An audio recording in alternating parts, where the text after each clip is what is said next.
Ladies and gentlemen, please be seated. Good afternoon.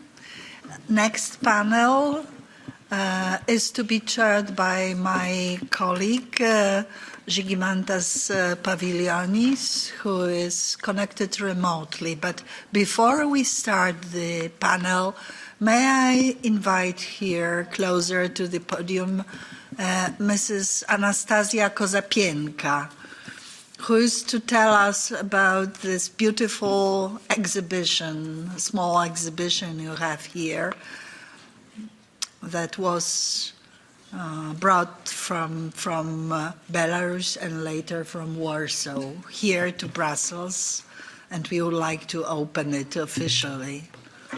Mrs. Kozapienka.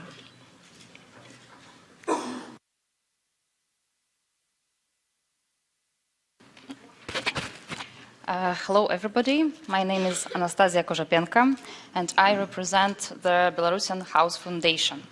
But if you allow, I will speak Belarusian language, because in this time it's very important to show all over the world that Belarus is not a part of Russia, but we have our own language, history, culture, and traditions.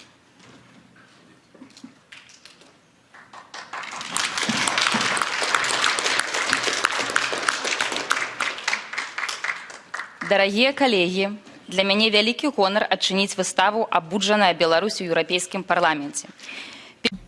Dear friends, it's an honor for me to open this exhibition, Belarus Awakening, here at the European Parliament. Thank you, Anna Fotyga. Thank you for having organized this conference, the fourth Kalinowski conference. Thank you to one of the Polish foundation that has helped us to put together this exhibition. Here you see our fight for freedom and democracy. There are some that have been forced to leave Belarus due to political persecution. The exhibits that you see here have been passed on to us, altogether 13 exhibits. We hope that you are going to see these works. You will see our willingness to achieve freedom and democracy in the territory of Belarus. Please notice this particular work. 222. This is the number of prisoners. This is how many there were in 2021. We're talking about January that year. 1,223 people is the number of political prisoners, so 1,000 more than at the moment when these works were created, and that shows you the scale of repressions in Belarus. What we need is solidarity. We need it now more than ever before. We need to know that you remember about us. Long live Belarus.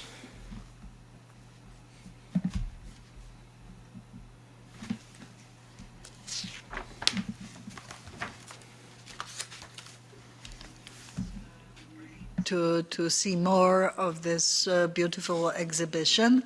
And now, without much ado, I would like to give the floor to Ambassador Žygimantas Pavilionis, who is to chair next panel remotely from Vilnius.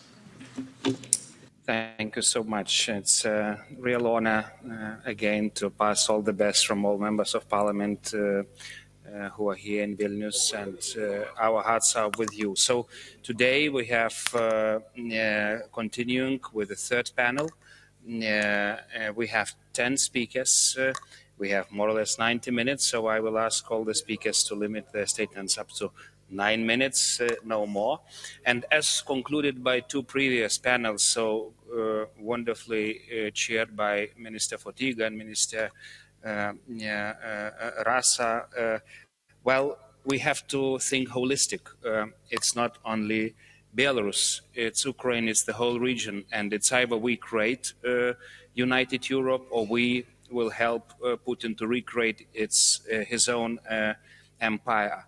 And without further ado, I know that we have a lot of important people on the panel. I would like to ask for the floor our first speaker, Maciej Popowski, who was also permanent representative of Poland to European Union, also Polish representative to Political and Security Committee, and currently acting Director General of European Neighborhood and Enlargement negotiations. But most importantly, he was my friend. We were coordinating accession talks together, and he was helping me a lot to catch up in accession talks. So Maciej, you did it for Lithuania, you opened EU doors for Lithuania. So how shall we proceed with Ukraine, Moldova? How can we make it success? What to do with Georgia, and what to do with Belarus, and what to do finally with Putin's regime, and what can we do in other organizations if you can kindly share your wisdom. Please, Maciej. Thank you very much, Madam Minister. Thank you very much, Ziki. It's good to see you. One tiny correction. It's not that I was your friend, I am your friend. We really go back for a long time, that's true.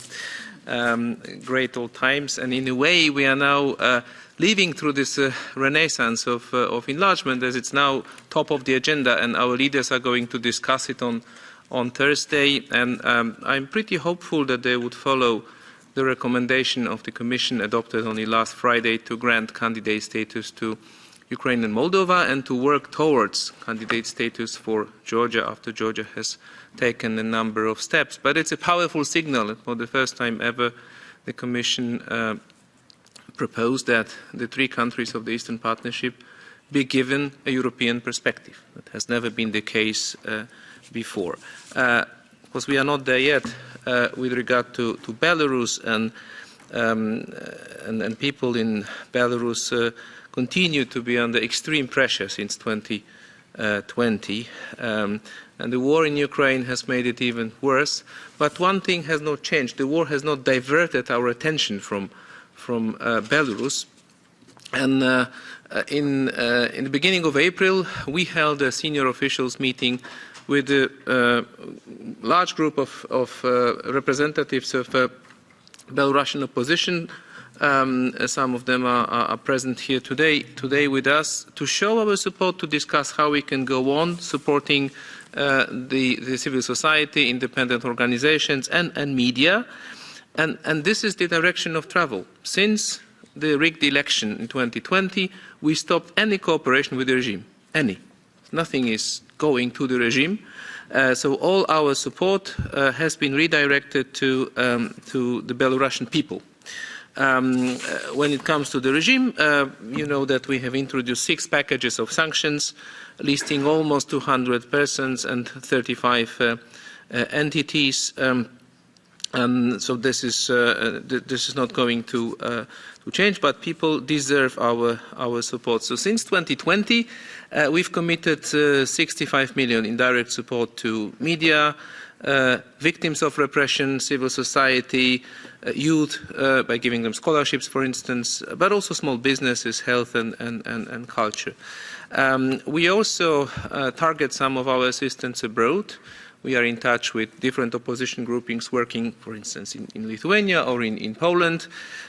We are in touch with Belarusian businesses abroad. They have their own association that held a very successful meeting in Warsaw last October, and we want to help them also continue with the business activities wherever they are. Of course, media remains in focus of our work because most of the media is controlled by the regime, but whatever we can do for the independent outlets, whether they operate in Belarus or somewhere else, we will certainly do so. One of the successful examples of media that is also supported one way or another by us is the Belsat TV operating from Poland.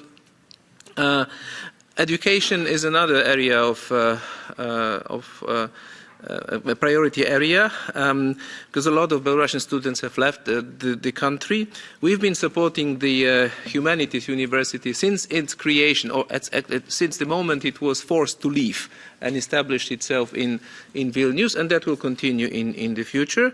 But we also offer scholarships to Belarusian students. So far, 162 successful applicants received high-quality education through the EU assistance, and that will continue for as long as it takes. And when the situation changes, and I don't want to speculate about the timing, then we can really talk about a major push for reforms in the country, and that was the gist of our proposal of a Belarus plan, or plan for future democratic Belarus, that was presented in May 2021. This idea of mobilizing 3 billion euros in grants and loans in economic support for the future Belarusian state. Again, not for now, but this is also a plan that we developed in very close cooperation with the opposition, in particular with Svetlana Tikhanovskaya and her team. Her advisors were consulted on each and every step leading to the adoption of the plan, and it's actually it's a joint project. So in conclusion, we are there to help. You can always count on us for as long as it takes. Thank you.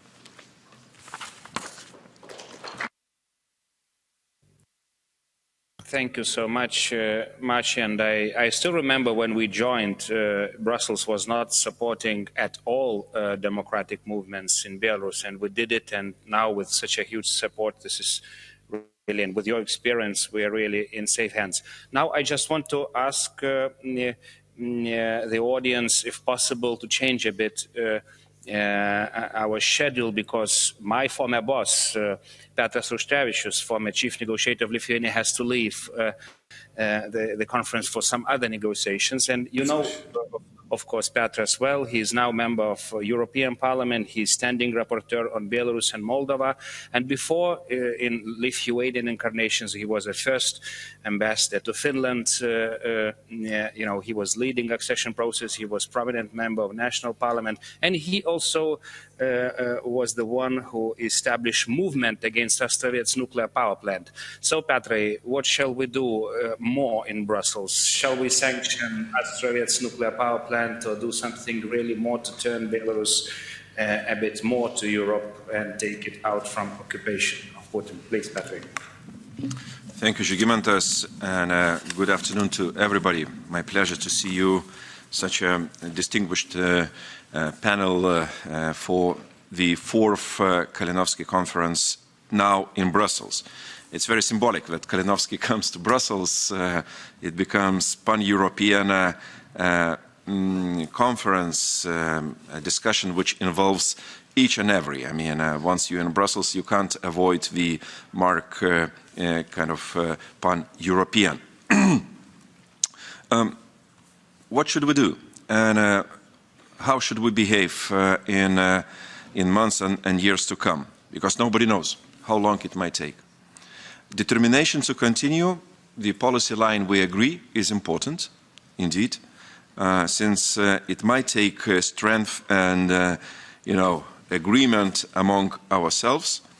Did we have it before? Yes and no. I have some critical remarks about this. We made some mistakes in 2016, once getting tired of sanctions policy and so on.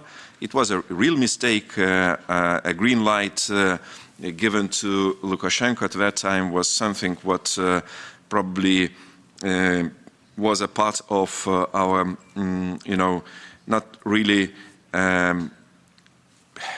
well thought policy, even towards Russia, generally speaking. But, so, conclusions are drawn, things are different now, and probably let's focus on incoming time period. Firstly, with many events around, and some of them are really of great magnitude, so we have to do everything possible not to lose Belarus from our attention, because sometimes it slips away because of bigger issues, bigger pain, more destruction around us, and so on and so forth. Indeed, Belarus become a part of almost each and every package sanction. I hope it will be on the 7th sanctions package, unavoidably, and it's so needed. But political attention is important.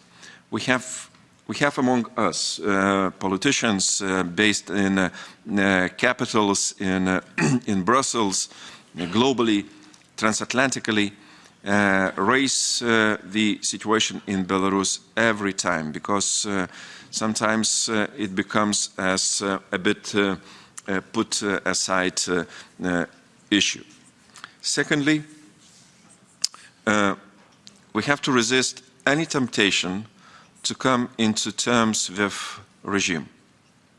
I quote recent initiatives of Lukashenko to organize transit of Ukrainian grain, for example. I mean, it's not about economy, although money matters to him as well, or to regime, much.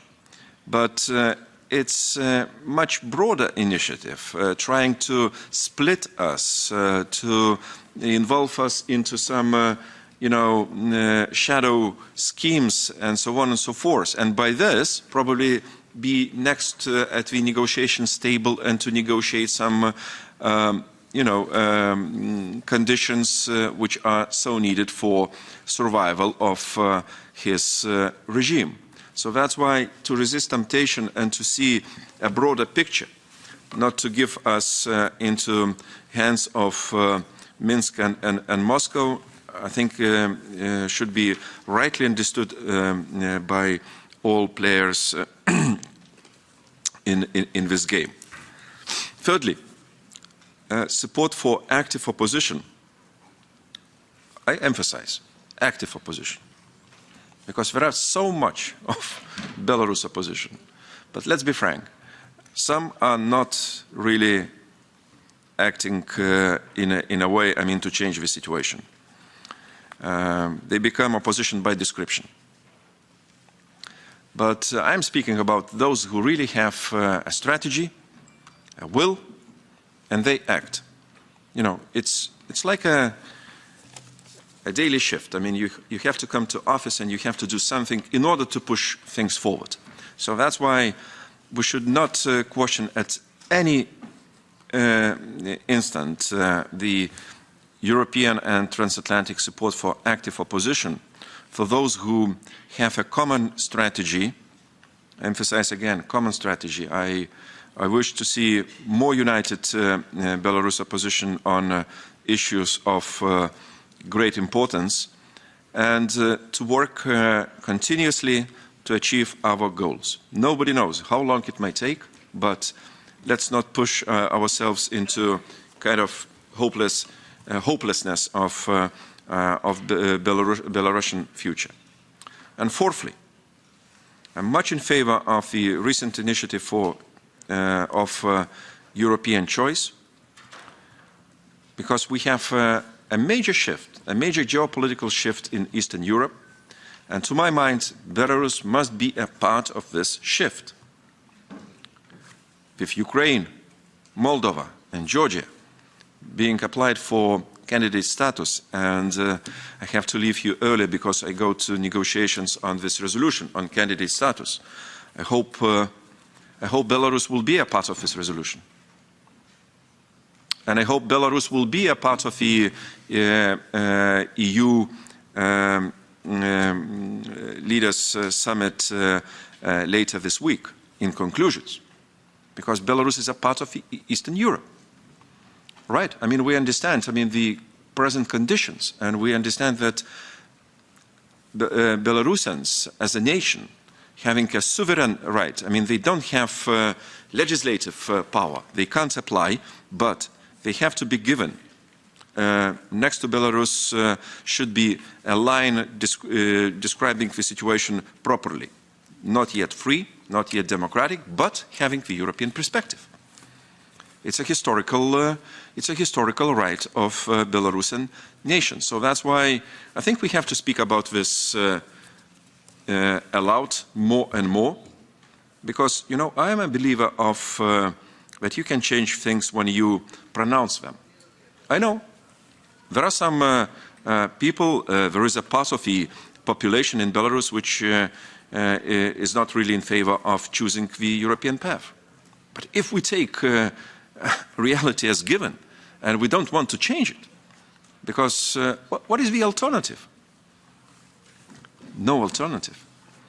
And Putin gave us a clear lesson about this, so to say, existence of the alternative. So that's why let's work together on bringing more information, engaging youth, engaging social society, engaging as many as possible, uniting our forces, and let's speak about future democratic and European Belarus. I mean, the scenario which might change things once conditions get ripe, but we ourselves, we have to be determined and ready for this time X.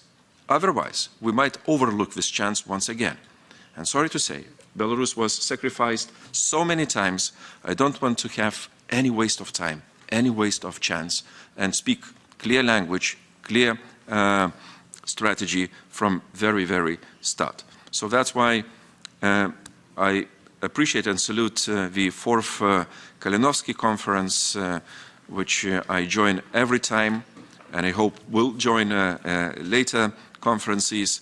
A lot of things to be discussed, to be decided among ourselves, but this is a part of this, I would call, pro-European cause of Belarus. Thank you.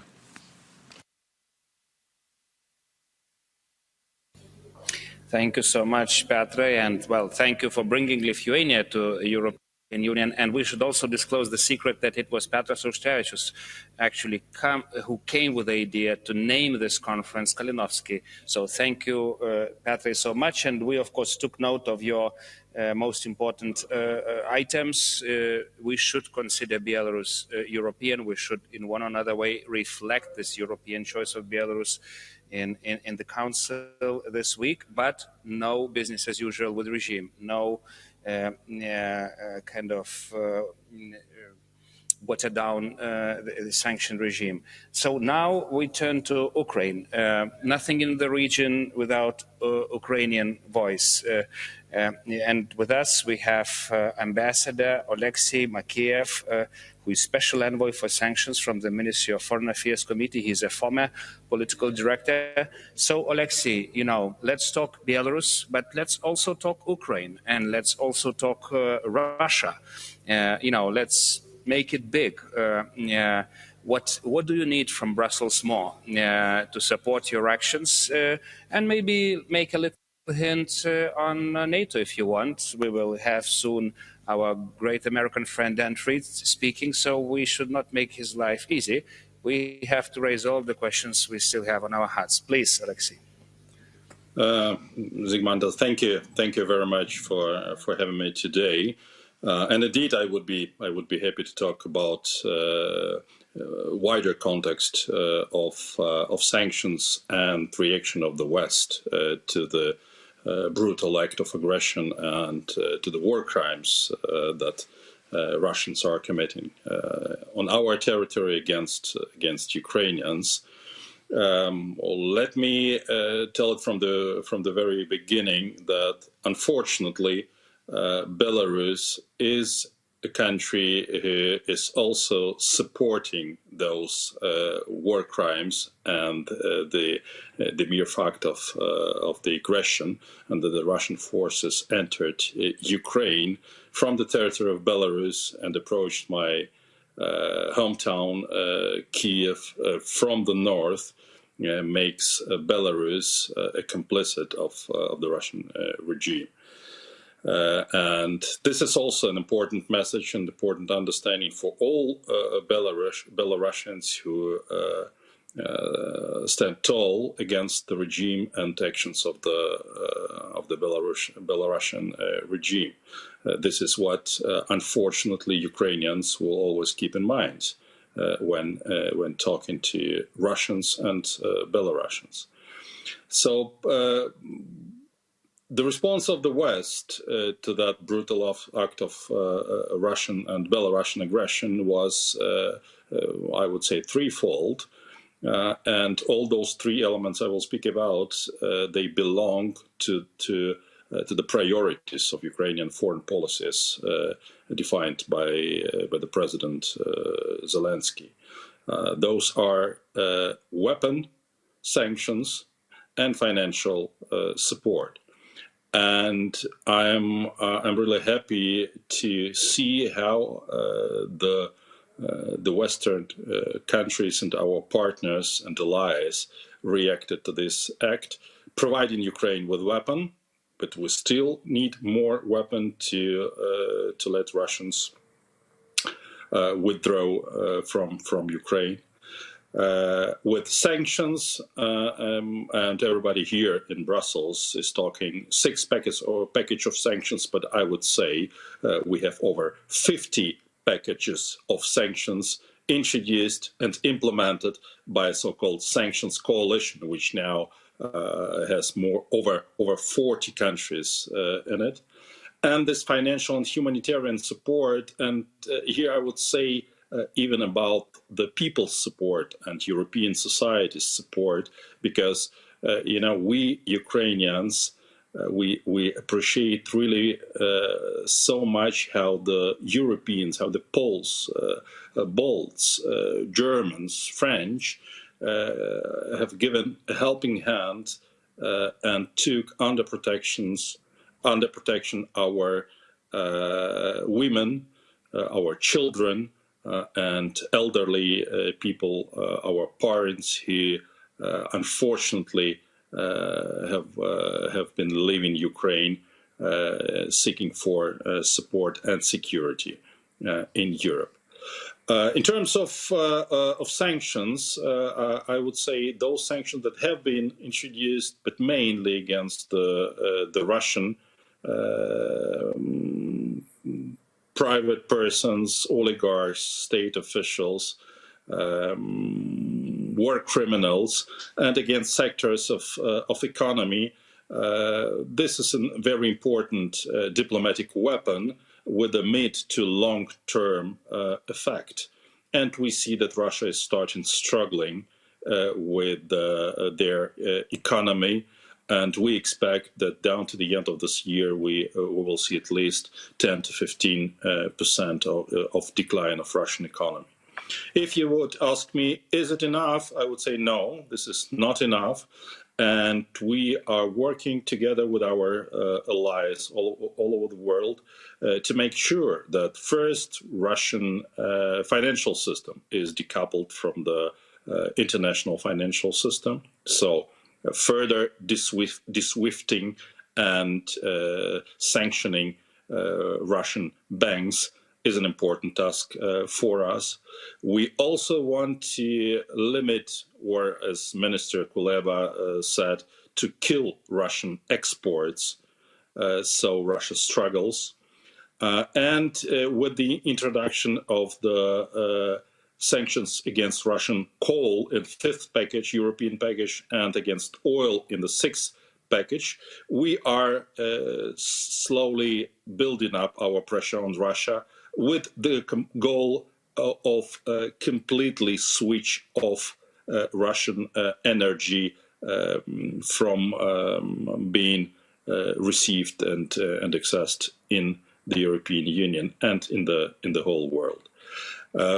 Sanctions only would not win this war, but all those three important elements multiplied by rising readiness of our European and North Atlantic allies to welcome Ukraine as a full-fledged member of the European Union and NATO in the future will make sure that Russia will be defeated, and that from the territory of Russian Federation and from the territory of Belarus, Europe would never get frightened or threatened anymore. So those are our goals as diplomats, and we are working 24/7 on making sure that our army and our guys and girls on the front line receive our diplomatic support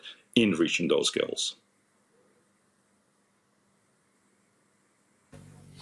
Thank you, Ambassador, so much. We heard you well. And now I think, if you allow me again to rearrange a bit the order of our speakers, now the best that our American friends respond to your calls. Everybody knows Ambassador Dan Fried.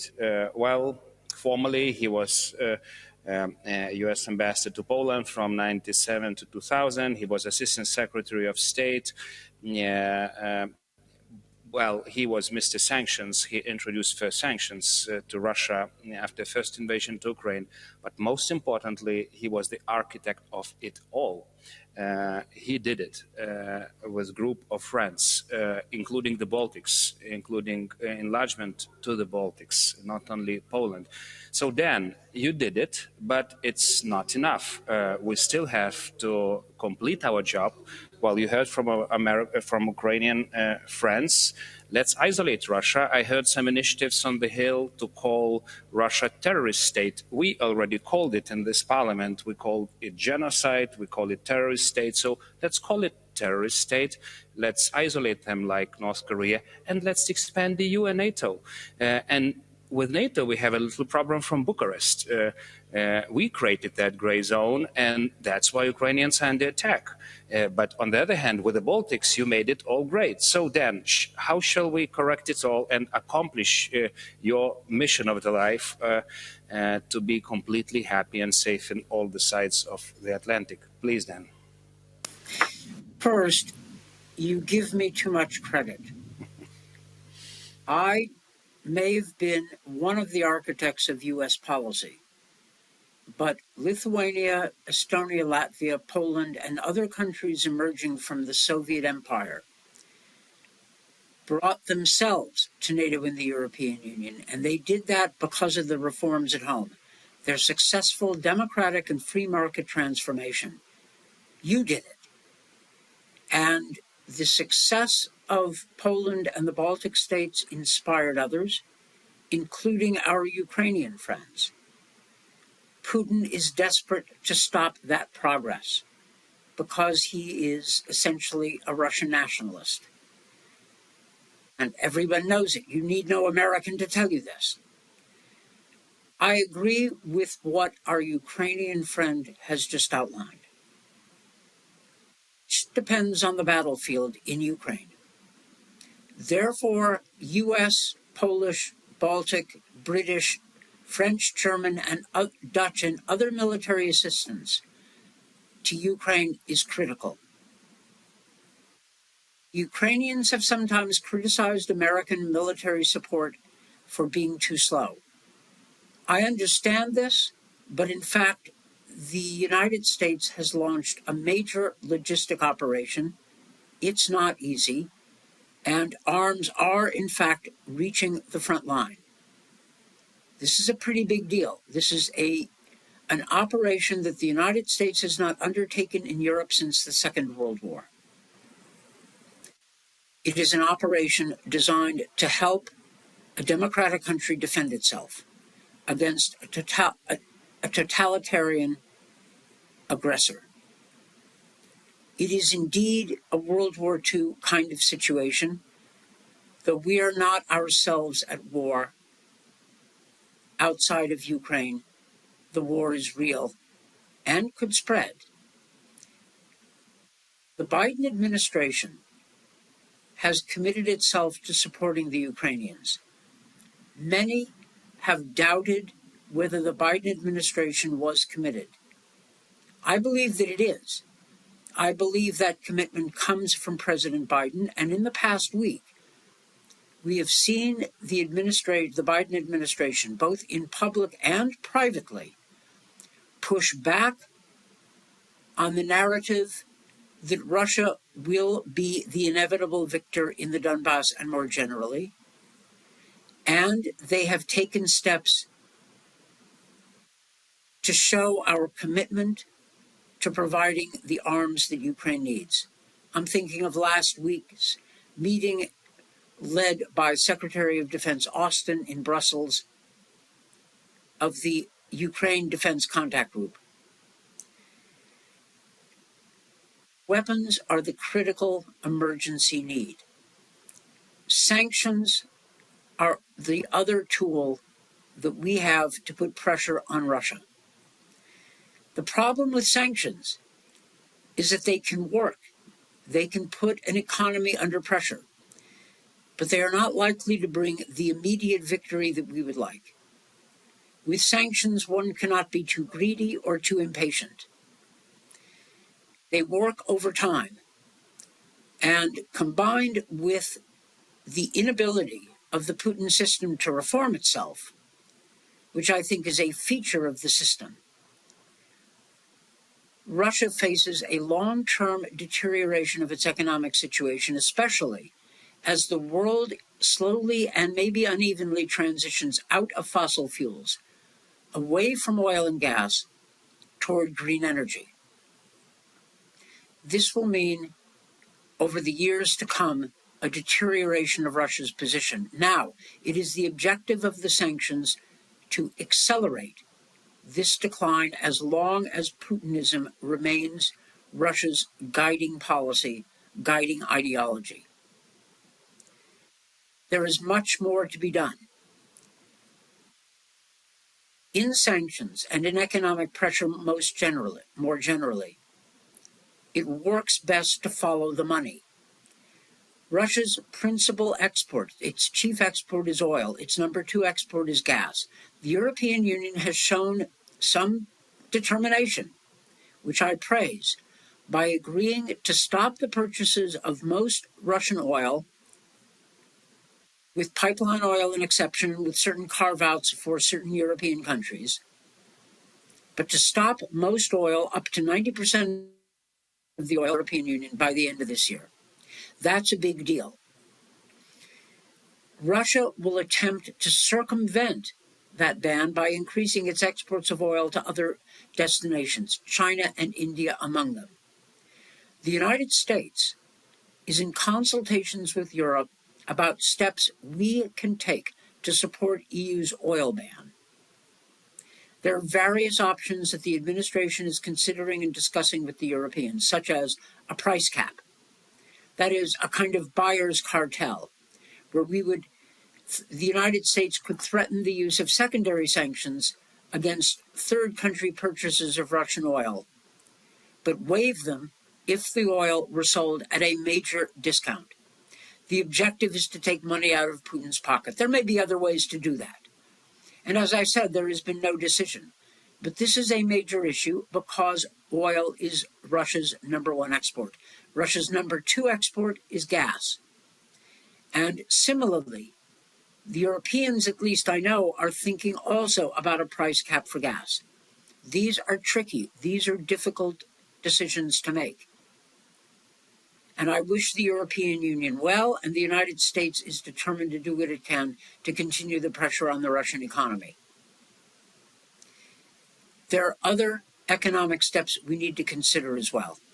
The biggest single sanction that the West took against Russia was to lock down, to freeze, essentially, over half of Russia's foreign exchange reserves. That's over $300 billion. That's a lot of money. It's frozen. Ukraine needs money for reconstruction. It needs economic support now to continue the fight. It may be difficult for governments in the West, in Europe and the United States, to ask its taxpayers to provide funding for Ukraine out of taxpayer money when we are sitting on $300 billion worth of Russian foreign exchange reserves. Now, repurposing, that is, taking that money and using it for Ukraine, is a big legal step. It's a major and difficult step. I can tell you that central bankers the world over hate that idea. They think it is legally questionable and it would be a bad precedent. But it is a step I believe we need to look at. Again, I would not want to be in the Biden administration going to the Congress and asking for another appropriation for Ukraine when we're sitting on money.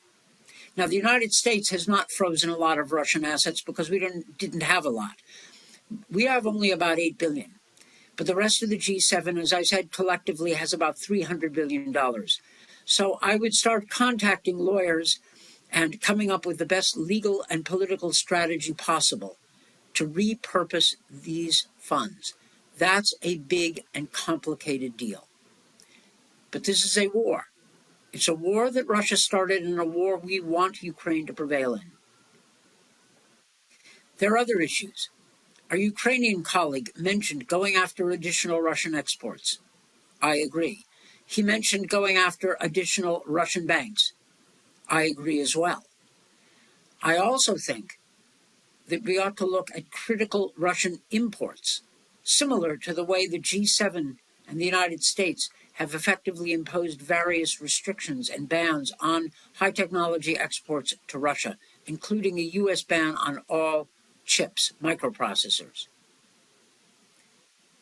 Putin seems to want a full-scale economic war against the West. He has been cutting off gas supplies to Poland, Bulgaria, now other countries, limiting them to Germany. We must recognize who Putin is. And again, this group needs no American to suggest what Putin is. We need to take this seriously.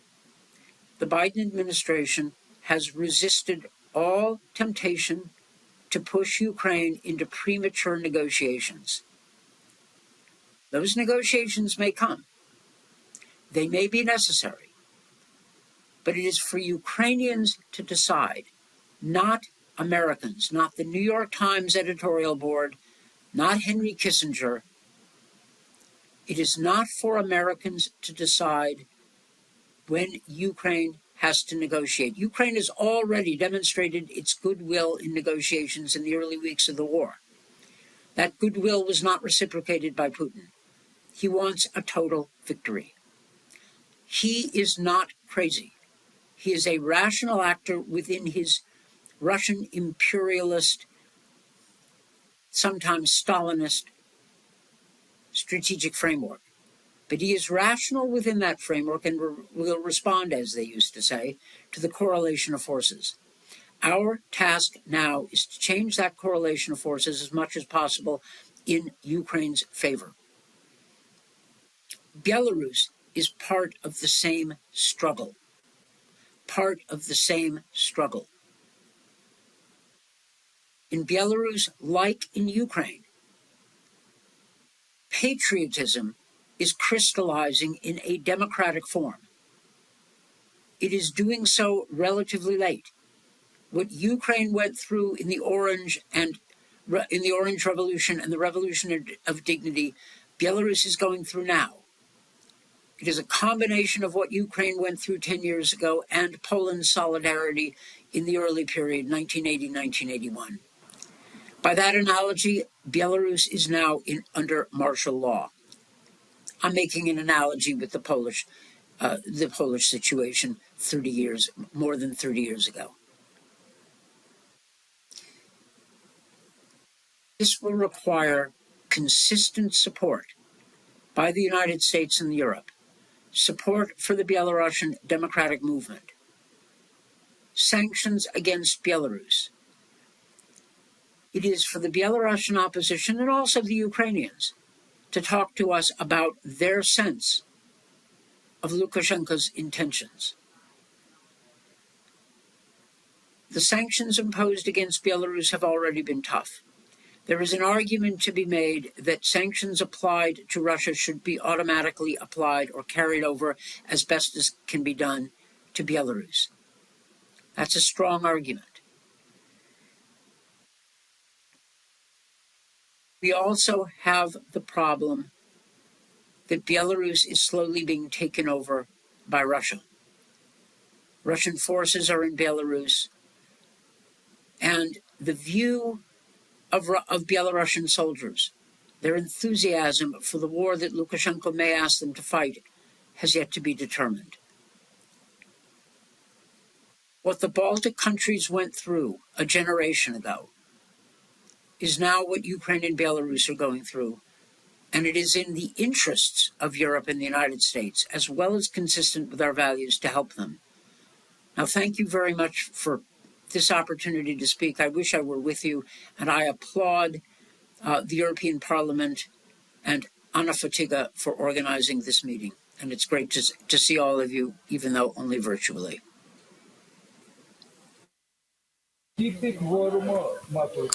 Thank you so much, Ambassador. Thank you, Dan. We need you back. That's the only conclusion I can say after listening to you. You did it. And I'm really so glad that Biden administration is following a lot of your recommendations. Of course, as Lithuanians and Poles, we want America to do more. We want European Union to do more.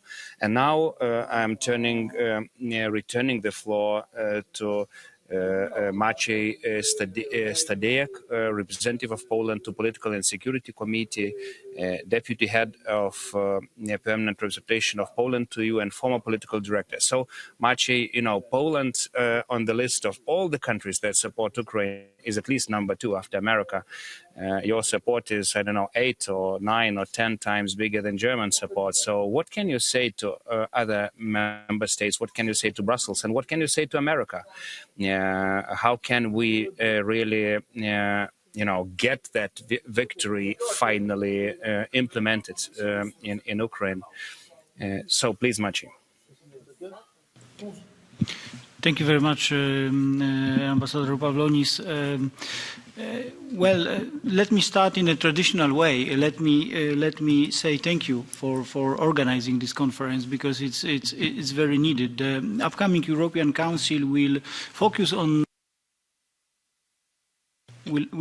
Eastern Europe, but not that much on Belarus. But we need to keep an attention and focus on Belarus. It's vital, and it's very important for Poland. As Szymantas was kindly mentioned, Poland does its best in support of our eastern neighbors.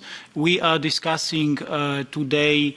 It seems that we are discussing 3 different topics: Ukraine, Belarus, Russia. But in de facto, in my opinion, it's one topic. I mean, we are discussing what to do to stop Russian attempts to rebuild empire. And Belarus and Ukraine are two necessary, indispensable elements of building this empire. And we will continue to do everything to give back to the Ukrainians and to the Belarusians their right to live in free and democratic societies. So I would like to focus first on security situation, and then on sanctions, as I was asked before the panel. So in terms of security situation, it seems that against the wish of Belarusian society, Belarus now is a destabilizing factor for the European security. And in recent months, following Russian aggression against Ukraine, Lukashenko has become even more dependent on Russia. His current role is limited to being simply an instrument of Russian foreign policy, a kind of governor responsible for pacification of society. And unfortunately, there are no signs that the regime is going to change policy of persecution against society. And at the beginning of our meeting, we heard a appalling number of political prisoners, 102,023 people who are in prison. And we know that repressions and persecutions of the civil society continue and even increase. Recently, regime introduced a new law extending competencies of security services to persecute citizens. So, what we can do as the EU in order to change this situation? one of the elements of our policy on which I would like to focus is sanctions and sanction policy. So let me remind you that the EU sanctions against Belarus were imposed gradually. First, in response to falsification of election and brutal crackdown on peaceful protesters. Then it was instrumentalization of migrants, and finally involvement in the Russian aggressions against Ukraine. And as long as these reasons for the introduction of those measures are in place, we see no room for discussing about lifting sanctions. And I would like to stress that any speculations about possible loosening of restrictive measures in return for Lukashenko's assistance in export of grain from Ukraine are groundless. The aim of sanctions against Belarus is to change the regime's behavior, and the sanctions cannot be used as a bargaining chip or a tool to blackmail the EU.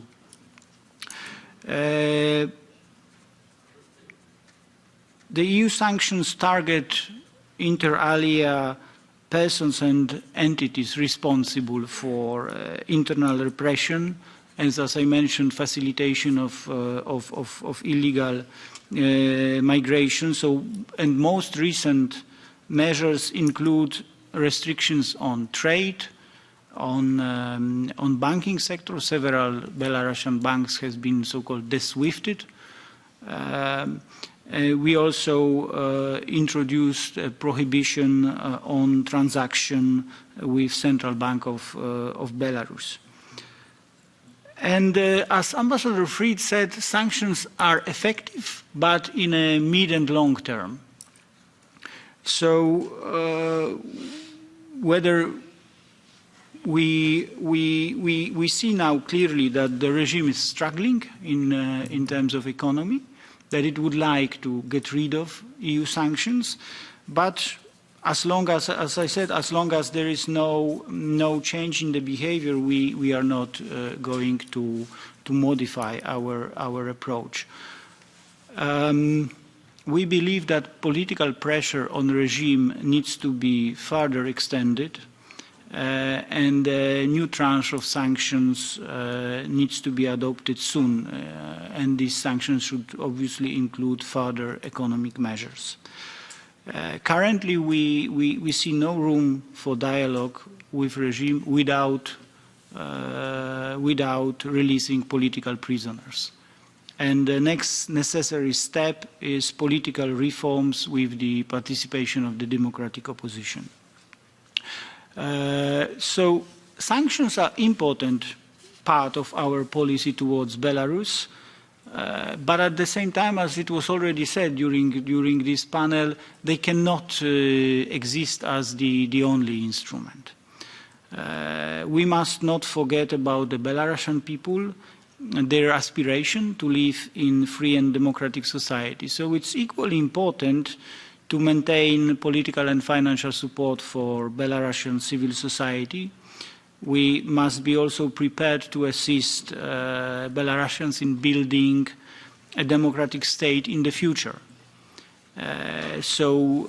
Here I would like to refer to the comprehensive economic plan for democratic Belarus, but that was mentioned at the very beginning. This is something that was prepared that was proposed by Poland some time ago and then endorsed by the European Council. So, in a nutshell, what can we do in order to change the situation, and what should we do to support Belarusians, Ukrainians? I think that we have now all the instruments. What we need to do is to be consistent and determined. This is a fight, and it will take some time. But we need to continue our support. It's difficult because we need to involve considerable funds, especially in terms of in support for Ukraine and military assistance for Ukraine. But we believe that maybe not we believe that Ukrainians and Belarusians can win this fight. And I think that it was Ambassador Fried who made this comparison with Solidarity movement in Poland and 80s in Poland. And this is a very good comparison because it gives a hope, and it's a clear mark that we are on the right track. We need to remain resolved, and we will achieve our aims. Thank you very much. Thank you so much, Maciej. I completely share everything you said. We believe that this is possible, but it will not be easy. We know it from our experience. So now we have 3 Belarusian friends in a row speaking, one from Vilnius, another from Warsaw, it seems another from London. Let's start with my good old friend Anatoly Lebedska, who lives here in Vilnius, and I'm so happy with this. He was the one to initiate those caucuses of democratic Belarus, first in Vilnius and then everywhere. And he was the one to underline the importance of keeping relations between Belarusian opposition and Ukrainian government. He led one of the first visits to Kiev during the war to establish those contacts. So, Anatoly, what can you tell we should do more for Belarus today, please?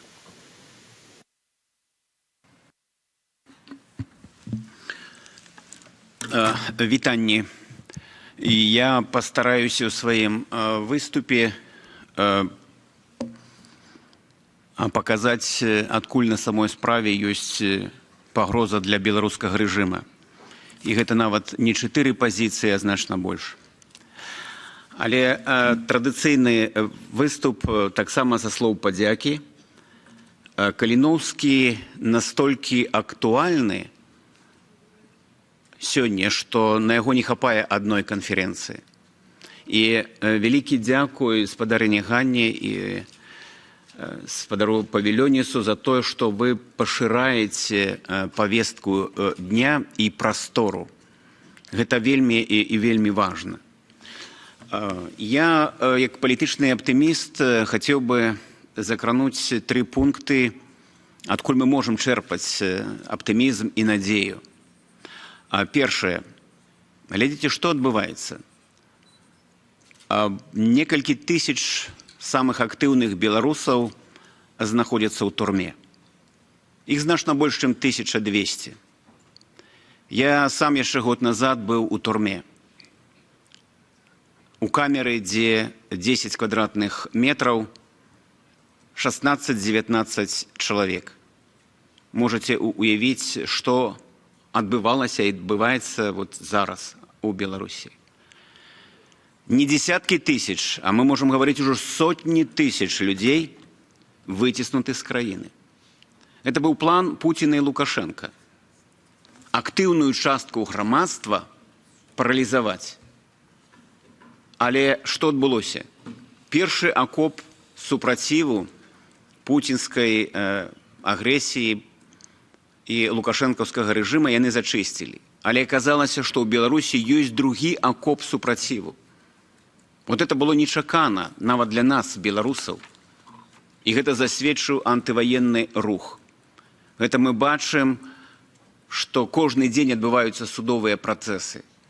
Беларусь застаецца ў рэжыме супраціву двайной акупацыі. І Лукашэнкі, і Пуціна. Другая крыніца аптымізму. За гэтыя 2 гады рэжым не прапанаваў пазітыўнай павесткі дня для беларусаў. And now basically the regime has not suggested any positive agenda for the development of Belarus. Now, so what are the proposals? 1, war and rape. This is what we are seeing. Militarization, conscription, all aspects of life are being militarized. Education. We have a number of people, basically, most people in management positions are generals, 6 out of 8. Most Belarusians have been opposing the war, and yes, the regime has nothing positive to offer. In other words, there are no good prospects for the regime. And another thing, this European perspective for Belarus, it has returned to the agenda. I like to see that. Today, Ukraine, Moldova, then Georgia, then Belarus. Now, the question is, what can be done today? Possibly, we are not fully aware of what has been happening in Ukraine.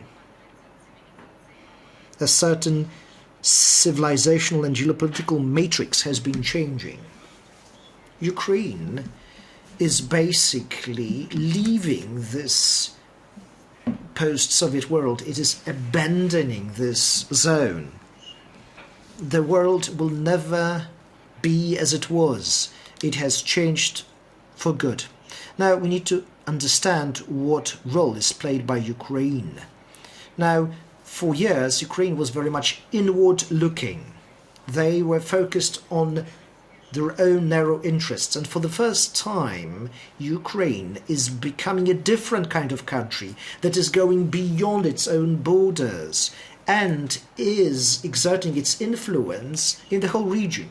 Now, for us, Belarusians, this is the first opportunity to jointly prepare a certain strategy and an action plan. We do not fully comprehend it at this point, but this is the task ahead of all of us. It is really vital for the Belarusian and Russian political elites to come up with a certain message. President Zelensky is a very important part of this new European policy. He is actually destroying cliches and changing certain hierarchies that had been in the making for decades. At the same time, some Ukrainian politicians say that when you use it against Belarus, this is realpolitik. This, if you say that, you are basically helping Lukashenko and Putin. Basically, we, that is Ukrainians and Belarusians, we need to play the same game. We need to have a consistent message. Let me summarize.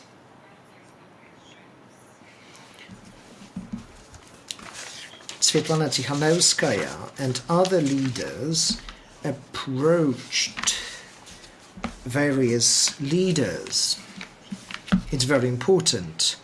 They approached the representatives of the European Parliament. Now, what can we expect? What do we hope for? For you to carry on this appeal of ours. And I hope that in this final document there will be at least one paragraph that is going to be dedicated to Belarus. We, who favor change, who favor transmission, we are appealing to the MEPs so that this paragraph is included.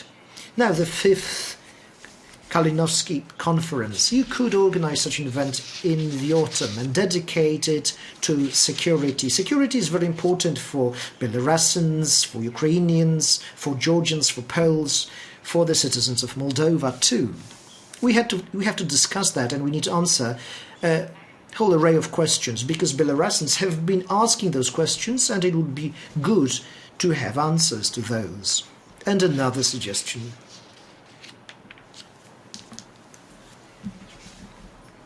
A minor one. Work here in Brussels should be systemic, and that means that it would be good to have an office so that our representatives would be in touch with the EU structures. The European Parliament could give us a hand there. Madam Metsola actually has talked about that.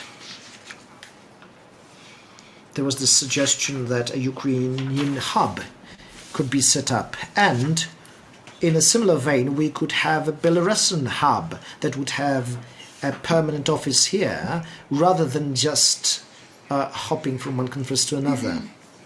Now, let me say, as a representative of Madam Kalinowska, I am responsible, among others, for the parliament cooperation, and we are talking about this national parliament level of cooperation. We talked about those political champions. There are hundreds of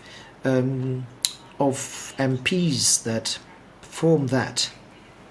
There are around 5,000 criminal cases that are ongoing. What does it mean? It means that we can support political prisoners. I believe personally that tomorrow Lukashenko will be gone, but there has not been a proper parliamentary culture for 30 years in Belarus, and I was an MP in the last Belarusian Democratic Parliament. So we need to educate people. We need to educate those that would be future MPs, that would work in local authorities. They need to be trained. People need to be trained for parliamentary changes so that we can enjoy a democratic transformation. And two more remarks. I'm not an expert on sanctions. Rzeczpospolita, Polish Quality Daily, wrote that Lukashenko and Putin has received $4 billion in Poland by avoiding sanctions, and that means that sanctions are not airtight. Yes, it's good to support sanctions, and Ambassador Fried has actually mentioned that.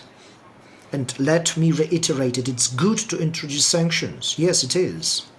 But also what you need is to actually make them work so that they're actually watertight, so that you cannot go down another route. Do not shut the door on the Belarusians. They need more visas. You need to simplify the visa regimes for those who represent the democratic Belarus. Because if they don't go to the west, they will go to the east, and it is something that we do not want to see.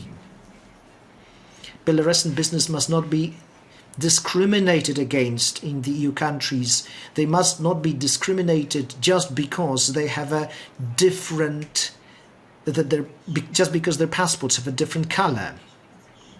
If you want to act fast, go by yourself. If you want to actually accomplish something, go together. Let us then go together for freedom, yours and ours. Thank you. It means maybe we have to organize next conference in Washington, D.C. After Brussels. We will see, we'll discuss it.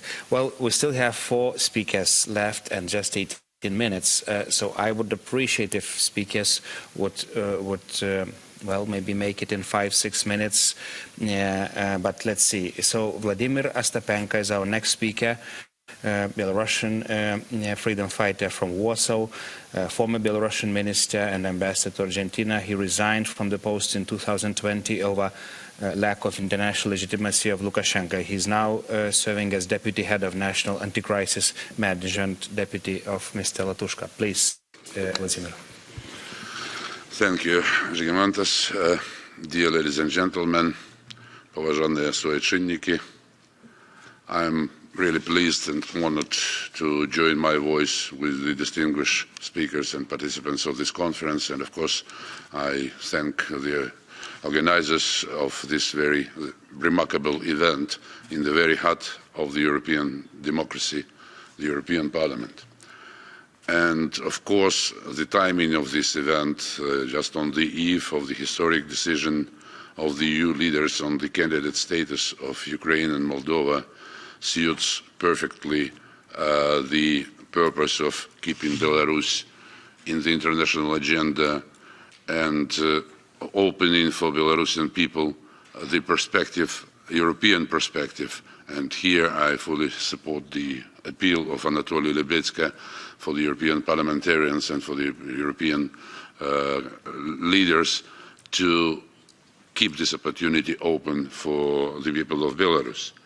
Because we are the people who has been fighting for 2 years trying to bring our country back to the democracy track. We are the people who have suffered tremendous losses on this road that could be compared to casualties during any military conflict. Many people killed, disappeared, tortured, 50,000 arrested, more than 1,200 political prisoners. And these numbers are still going up as the massive repression still continue in the country. But I share the position or the opinion expressed this morning by our friend EU Ambassador Dick Schubel that after February 24, our struggle entered a completely different stage as the world witnessed an unprecedented aggression of a nuclear power against its neighboring state. And this happened in the complicity, with the complicity of the legitimate puppet regime of Lukashenko in a clear and gross violation of the provisions of the UN Charter and international law in general. Therefore, on top of all the crimes committed in 2020 and 2021, massive and systematic human rights violations, crimes against humanity, hijacking of the airplane, hybrid migration war against the European Union, the Lukashenko regime added an act of aggression on top of this. In view of those facts, it's hard to think what another arguments we need to finally stop this impunity of Lukashenko and bring his regime to real responsibility. Yes, the masks are off, as our colleague mentioned this morning. There should be no doubts that the easing of sanctions would only bring back further oppressions, and that all crimes committed by Lukashenko must be met with zero tolerance. And we are confident that the international community still has a lot of leverages at its disposal to build up pressure on the illegitimate regime in Belarus. We believe that there is a lot of room for smart and sustainable restrictive measures in political, economic, legal sphere, complete political isolation of the regime and its representatives, suspension of their participation in the work of the international organizations, lowering the level of the diplomatic engagement with the regime, economic restrictions, disposition to use the mechanisms of universal jurisdiction with relation to the crimes against humanity.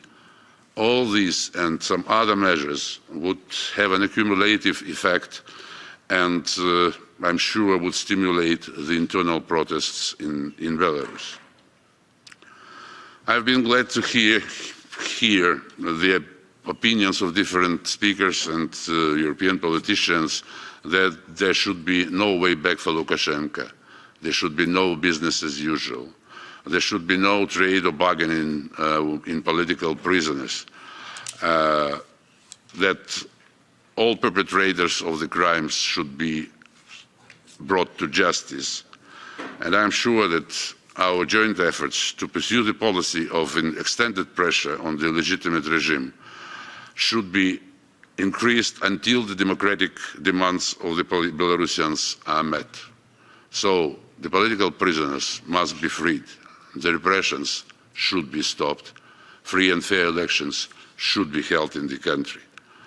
We are determined to go along this road and for a democratic Belarus, and we hope, well, I'm sure we can count on the support of our friends from the international democratic community, because we fight for our freedoms and yours. За нашу и вашу свободу. Живи Беларусь!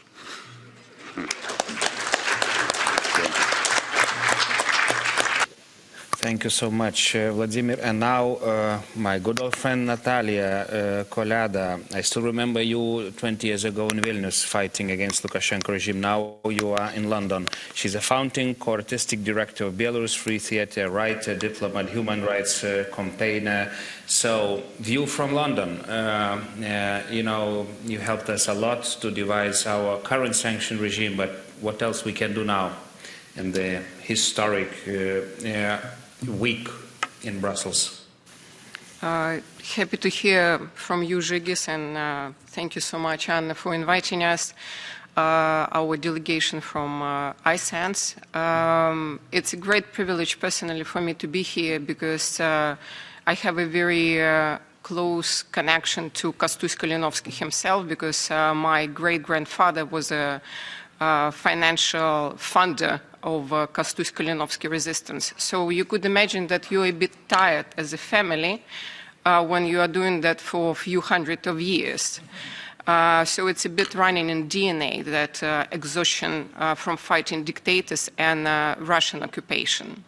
So I probably will not be that nice and politically correct, and because to deal with Belarusian dictator for 28 years, it's a huge job to do. And when you continue to do that, losing your friends who are kidnapped and killed, when you continue to do that, your friends are tortured in jails, and when you do that as a very awful déjà vu for 28 years, it's a bit tiring. In 2020, in May, we started to approach European Union, Brussels, London, Washington, D.C., and asking to impose sanctions before the elections, before that nightmare that happened on the 9th of August. May, June, July of 2020, 1,000 people got arrested.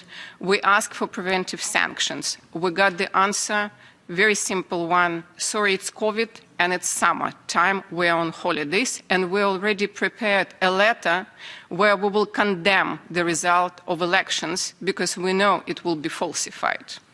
So here we are, sitting here and trying to praise each other for that job that we do for imposing those sanctions. European Union got all submissions on sanctions in autumn of 2020. We proposed major steps to harmonize sanctions and synchronize sanctions against Belarus and Russia, to switch off SWIFT, to harmonize with Sberbank, VTB, with sister banks, in order to put it under sanctions. Was it done? No. We continue to hear the mantra that sanctions are put in place in order to change the behavior. So the question is how you want that behavior to be changed. The only thing that we see with those very weak sanctions that are imposed against Belarusian regime, that the behavior got only worse. Lukashenko started to use his country in order to launch rockets against Ukraine. So what can we do? We go a bit beyond sanctions. So Lukashenko is complicit in the war, and so same grounds that apply to Russian Federation must apply against Belarus. Lukashenko is complicit in crimes against humanity. Did anything done by ICC? No. Even hundreds of thousands witness statements are submitted. All key industries and largest Lukashenko-led companies, including agricultural one, must be hit with sectoral and targeted sanctions. Once again, it's necessary to emphasize the importance of targeting family members and other stand-ins that hold assets on behalf of key enablers. All sanctions must be synchronized, harmonized to avoid any loopholes when Russia is using Belarus as a loophole. All sanctions must be addressing cryptocurrency because 75 billion are kept by Russians in cryptocurrency, and they are using Belarus as a loophole as well. If we talk about ICC, the first is to prosecute Lukashenko for complicity in or facilitation of the crime of aggression. While the International Criminal Court is not competent to try Putin and Lukashenko for this crime, because neither Russia nor Belarus have ratified the Rome Statute, it's prerequisite for prosecuting aggressions at the ICC. There is a talk of establishing a new international tribunal for this purpose. Such a tribunal would need to overcome the issue of head of state immunities and, crucially, secure support from the overwhelming majority of states to avoid being dismissed by detractors as political show trial. After all, at the heart of the definition of the crime of aggression is an inherent political determination that decision to go to war cannot be justified under the Charter of the United Nations. The second option is to prosecute Lukashenko and his generals for their contribution to facilitation of war crimes perpetrated by Russian forces, providing military bases, infrastructure, fuel, air defense, airspace to the Russian forces. Belarusian authorities intentionally contributed to the commission of Russian attacks on civilians and civilian infrastructures, in the knowledge of the Russian intention to perpetrate such attack. At the very least, Belarusian support may be qualified as aiding, abetting, and otherwise assisting in the commission of deliberate or indiscriminate attacks against Ukrainian civilians. Such cases could be tried at ICC. Alternatively, they can be prosecuted by Ukraine or by other national authorities under the principle of universal jurisdiction, as my colleagues mentioned today. Today, the ICC prosecutor has made no mention of the role of Belarus in the situation in Ukraine. Lukashenko would not be the first foreign official indicted by UN-supported tribunal for complicity in the neighbors' war. In 2020, former Liberian President Charles Taylor was found guilty of aiding and abetting war crimes in Sierra Leone. And to conclude, when we talk about sanctions, all of them must go ahead at full scale, and we must stop using that particular mantra that sanctions are used in order to change behavior, because behavior got to the most nightmare for people in Belarus and Ukraine. Secondly, when we talk non-stop about that major support to people of Belarus, that major support is going full scale to people of Belarus, I'm not sure about that. When we talk to you Estonians, Czech governments, non-stop, we understand one thing, that visas are not issued, students are not provided places at the universities, and I could continue for years here. So we need to understand how we harmonize that approach on sanction level and people level, because for now, neither or exist. In 2018, 2019, ISANS wrote 2 reports that been called Coalition of Integration and Rebuilding of the Empire, where all those warnings been sent to all governments in EU, UK, United States, Australia, Canada, where we gave major warnings to all the governments. This is exactly what will be happening. So if politicians will be more proactive and not reactive, today, after imposing all major sanctions in 2020 on time, we will not be talking to you about war in Ukraine and thousands of political prisoners in Belarus. So now we need to conclude and make that list to do and be proactive. And one American football coach said, "Don't tell me, show me." So let's see the young, new, free, democratic Belarus, and let's just stop talking and start doing. Thank you so much.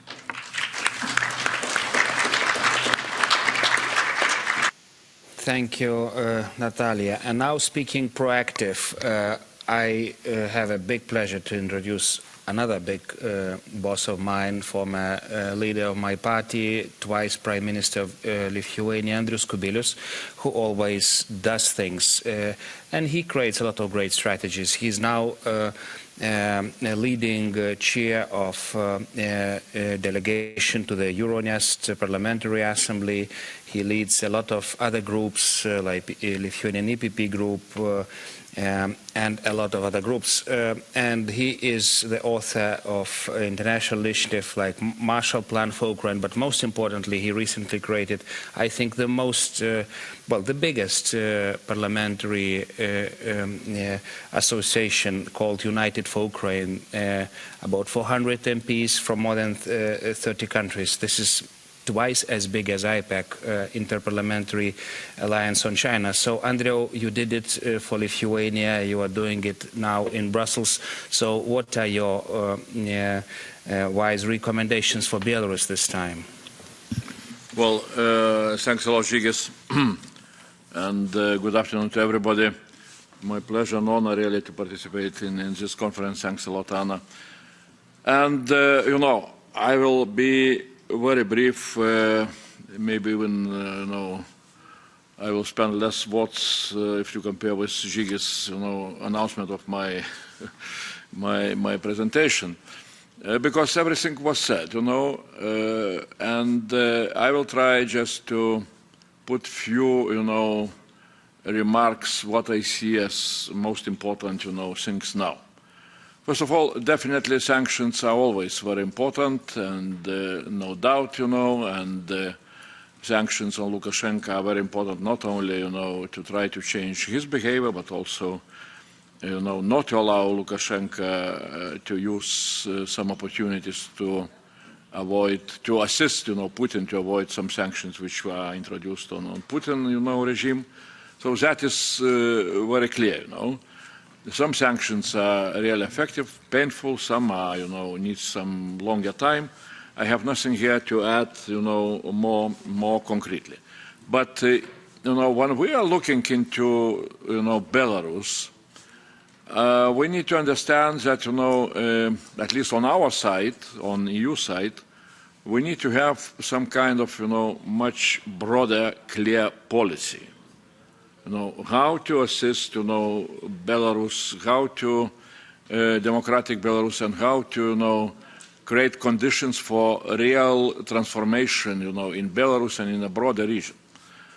And here I see that, you know, to speak only about sanctions is not enough. Sometimes, you know, I would, you know, say that even when inside of EU there is no, you know, clear strategy what to do, then EU institutions usually are saying the first thing, they are concerned, second thing, they are very much concerned, and third thing is they are introducing sanctions. And it's, you know, all the menu what EU is doing. It's not enough. My very simple, you know, language here. We need sanctions, but we need also to have much more clear strategy how really we need to move forward. And here I would say what, you know, I will again repeat, you know, a few points, what Anatoly have said and others were speaking. I would say that with, you know, Putin's bloody and totally, you know, mad war against Ukraine, I see really much more of opportunities to have broader strategy, both for Belarusian opposition and for us in the EU. And that strategy should look into broader region. I see three, you know, how to say, countries, three parties which we need to have in mind when we are looking into, you know, if we want to look into how the changes can come into Belarus. Of course, it's Ukraine, it's Belarus, but also Russia itself. And, you know, because those things are interconnected, you know, in between, and they will influence each other. And that is why, really, for me, it's a very symbolic day that today I had 2 online seminars on Ukraine. Now we have this very nice, you know, conference on Kalinowski, and I am running now to have a meeting and some kind of, you know, closed-door conversation with Khodorkovsky. You know, that I'm not promising that we shall talk about Belarus, you know, but simply things are very much interconnected. And you know, and that is why, really, it's a brilliant statement by Svetlana Tikhanovskaya, a recent one, on Belarus, wishing to be part of European, integration when Belarus will become democratic. That is, what brings again Belarus into democratic Belarus, not Lukashenko Belarus, but democratic Belarus, very much on track on the regional approach, and that is what I would, urge, both. You, the leaders of democratic opposition in Belarus, and also us, to have more regional approach. Changes in Belarus, which were so, inspiring everybody in 2020, and then they were crashed by Lukashenko and Putin. From my point of view, they will come with regional changes. And first of all, Ukraine victory in the war and opening the doors for much bigger, developments. I'm not saying that, you need to wait for changes in Russia. Opposite. I would say I see very clearly, the line. First of all, Ukraine is winning the war. Doors are opening for changes in that region. Changes are coming into Belarus, and changes in Ukraine and in Belarus can be in some way inspiration for Russians, for ordinary Russians to follow the same direction. When it will come, how it will happen, it's difficult to predict. But I would say what this war should bring to us, I'm looking to Anna Fotyga, we need to find a way how really, to bring back into EU thinking, institutional one, European Parliament and so on, that enlargement policy, not only towards Ukraine, but also towards future democratic Belarus, is not only their interest of those countries to join EU and to become part of EU. It's also we already started. Yeah. This is our interest, because that is how really, we can make those, positive changes on the European continent which will bring back, peace and stability on the whole European continent.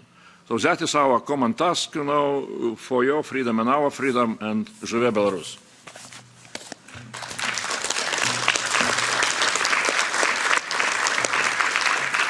Thank you, Andrew, so much, and also reminding about the big picture, and you are the best to make that big picture work.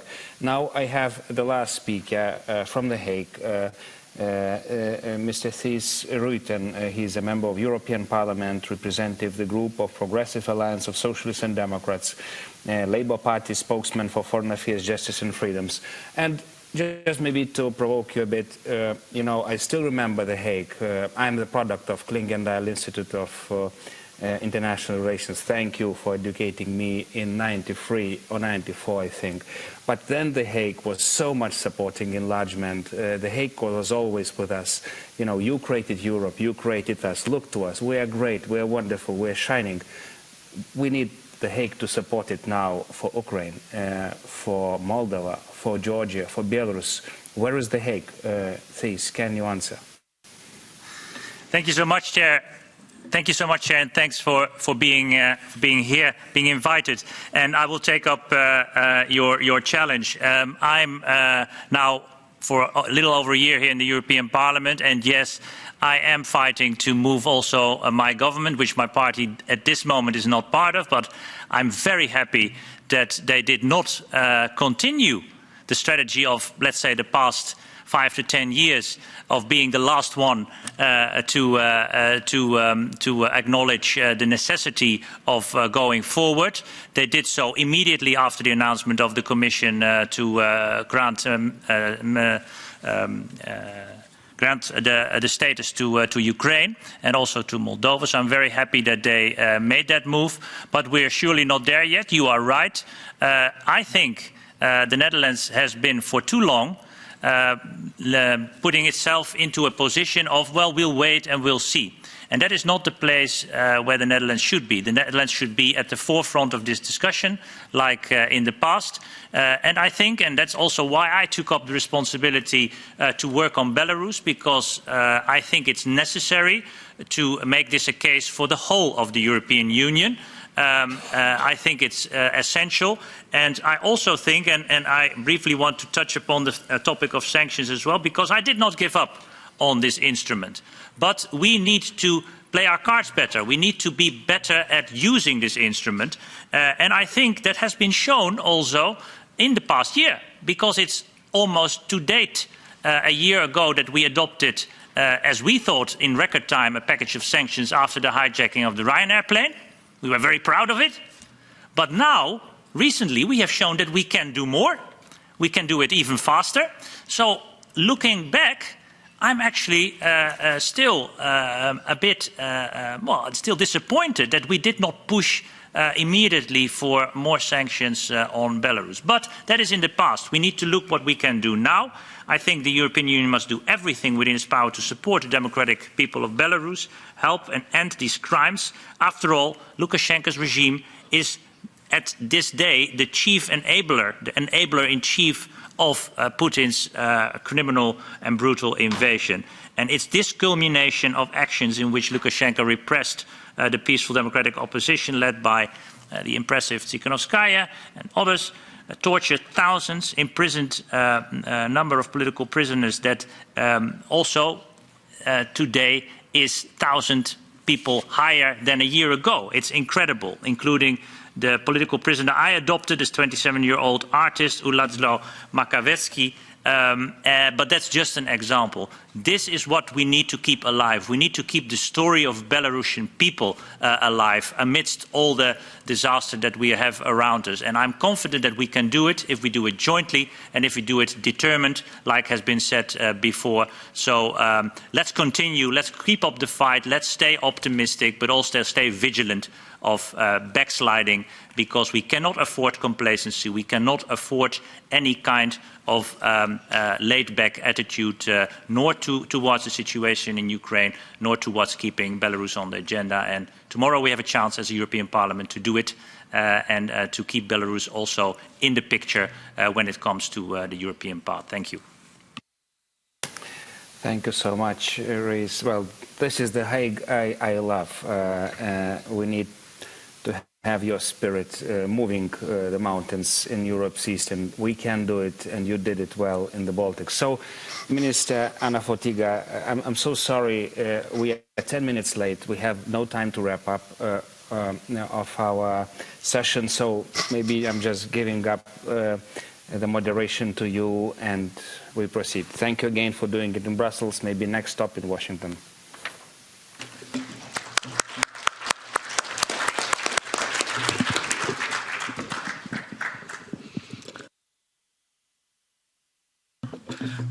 Ambassador Žygimantas Patrionis, thank you very much indeed for chairing this excellent panel. We heard really extremely important contribution. Certainly, we do not have enough time to wrap it up, but allow me just to touch on a few issues raised by some of our panelists. First, responding to Anatoly Lebiedka, I would like to, and to Andrius Kubilius to some extent, I would like to inform that in preparation, it is pretty complicated how we do prepare our resolution. And you know that tomorrow there is mini sessions. Tomorrow afternoon we have mini session, plenary session here in the Parliament. And the best way to support the European perspective for Belarus, the most prestigious for any European parliamentarian, is to speak openly about this to plenary.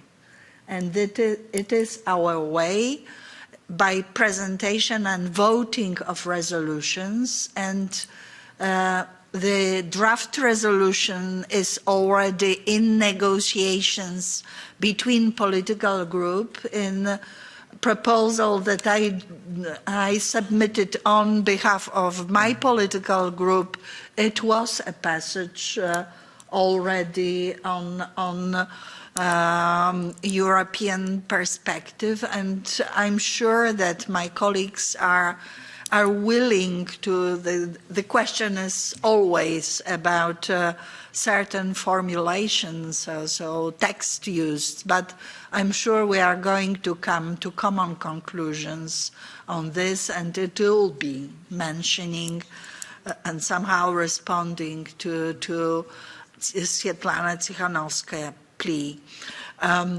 Secondly, on preparations for future administrative stuff for free Belarus, I think that many of us are already in progress about this. We use same opportunity to train Ukrainians, Georgians, both in political groups and in our respective offices here in Brussels and in capitals. There were already numerous Belarusians. I'm sure that it can be discussed and broadened by us. You are right, it is a unique chance to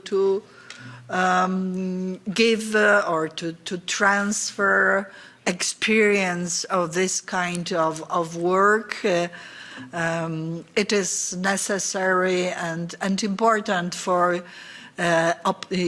Belarusian opposition, similarly to earlier actions vis-à-vis Ukrainians, Georgians, and Moldovans, to profit, to benefit from this knowledge, and obviously we are always willing to share this. Thank you very much indeed for this panel. Maybe one additional sentence. I'm really concerned after listening to Natalia Kaliada's statement, and surely in many ways we here in Europe, we East European in the European Parliament many times feel the same. We were able to form a kind of lobby inside institution,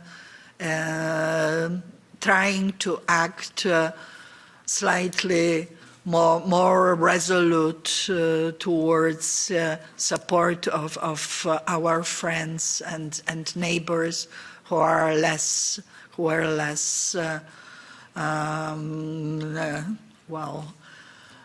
fortunate in their pursuing of the freedom path. But well, there are successes, and you listened to our Dutch colleague.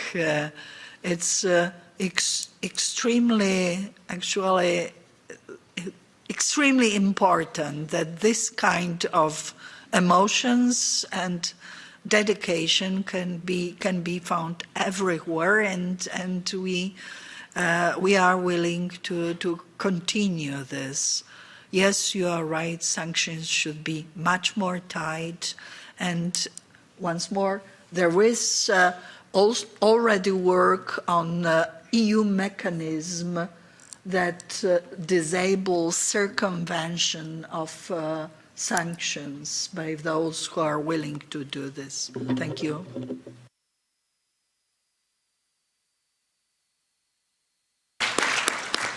Without much ado, I would like to handle the chairing of this panel to my colleague MEP Kosma Złotowski. Next topic is freedom of media, very important one. Please stay here listening to deliberations.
Good evening, ladies and gentlemen. We can begin.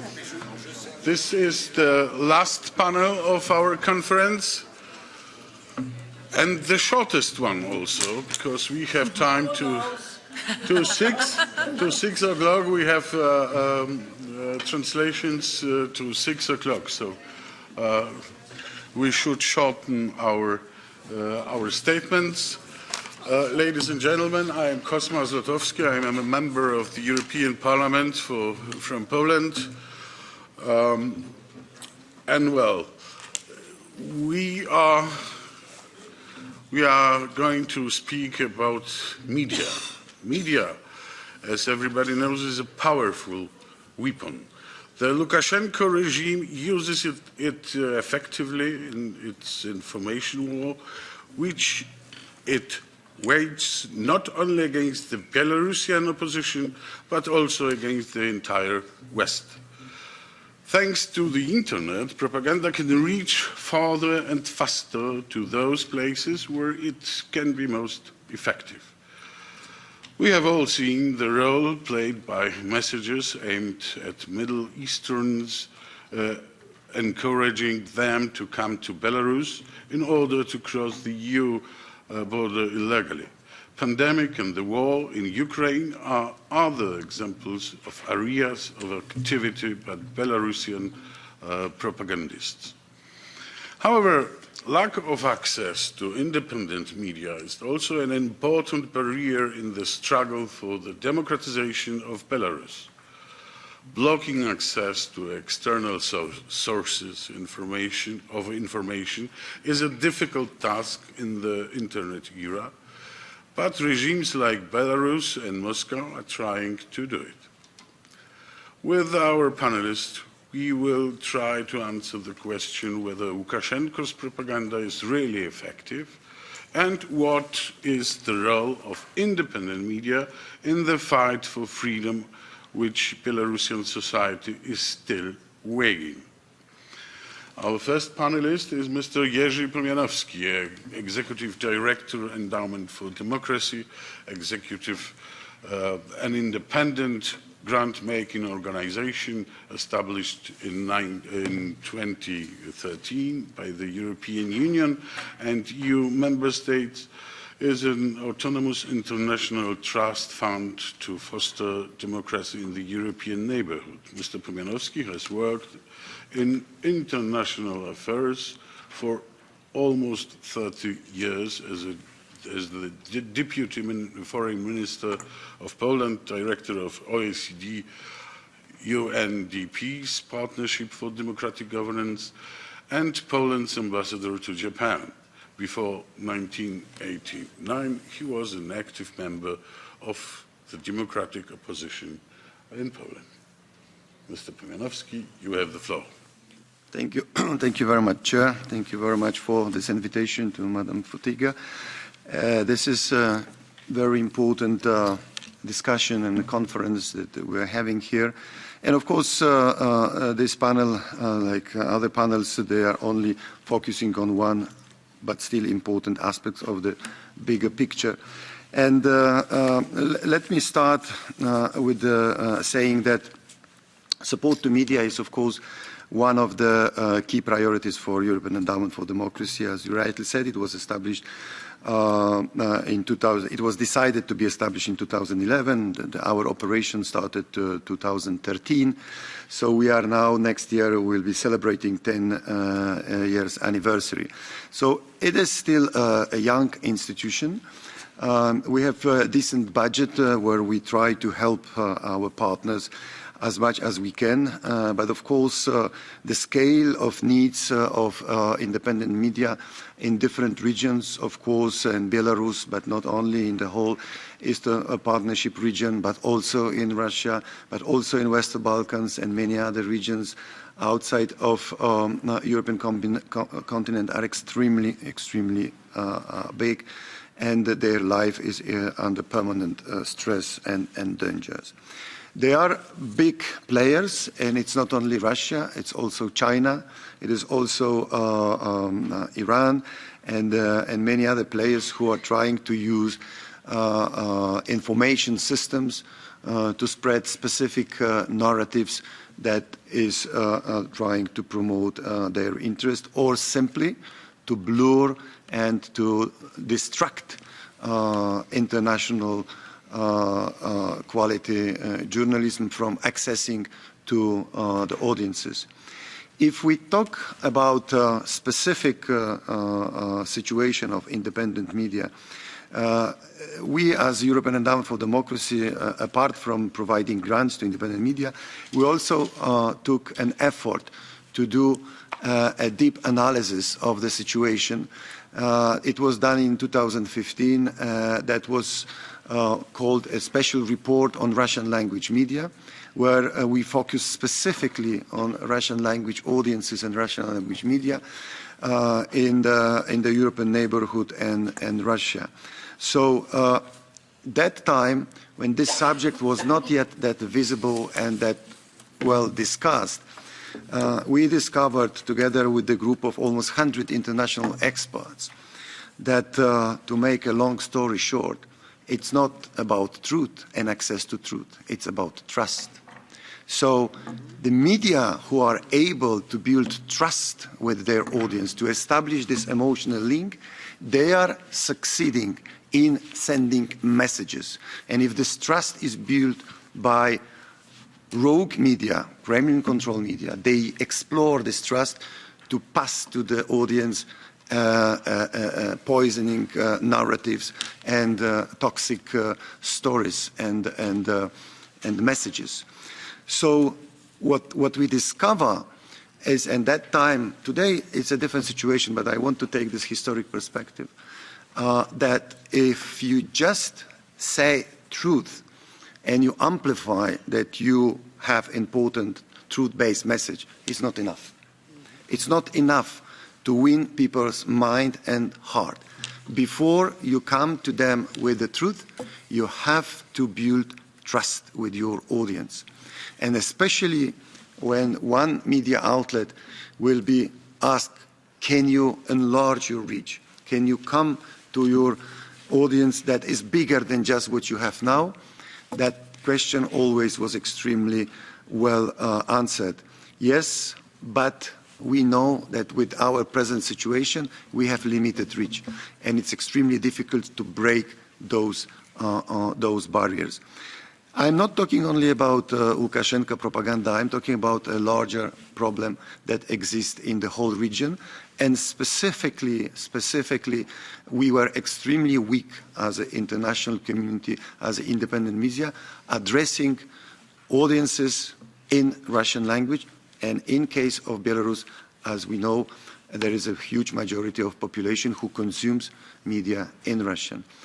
Slowly, thanks to those discovery and with a lot of efforts of international community, not only EED, but also American organizations, also Nordic countries support to media development, slowly media were given extra support to try to build up their new ways of accessing to their audience. Sometimes not only through news and through quality journalism, but also engaging engaging audience in a more emotional way, building specific type of content that had no direct connection to the actual political or news agenda, but who was engaging emotionally.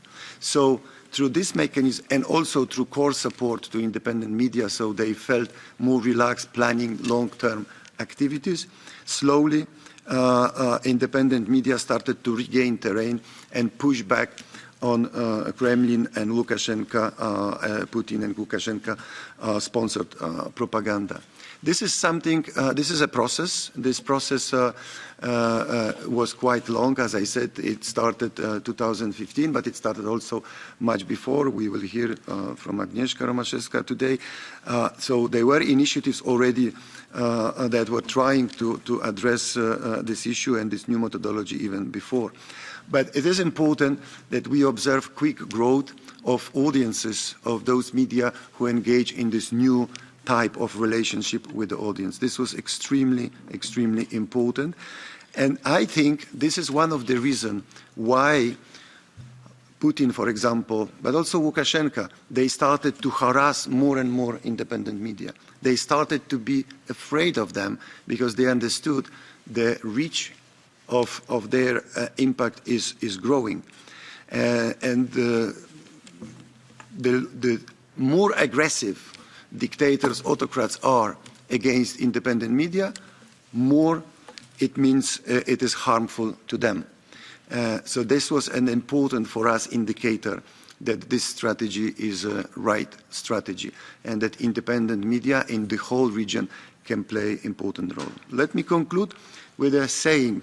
Today, when we are facing Russian aggression on Ukraine, when we are seeing totally new situation in Europe, the message that many experts were saying that supporting independent media is not only about values, it's not only about core democratic values, but it's also about hard security issues, about life and death of people. This message now is understood, but for many years it was quite difficult to pass this message to decision makers and the political elites in Europe, and not only in Europe. Thank you very much. Thank you very much. Thank you very much, Mr. Pomianowski. It was the situation in Poland before 1989. We all were watching the only TV we had, and there was no trust between the society and the television. We knew that television was lying. Telewizja kłamie. It was very popular. We put stickers yes. on the So we have watched and we haven't trusted. Well, our next speaker should be Mr. Alech Aichiu, but he is not among us. Is he? Is he? He is. So the floor is yours, Mr. Alechieu.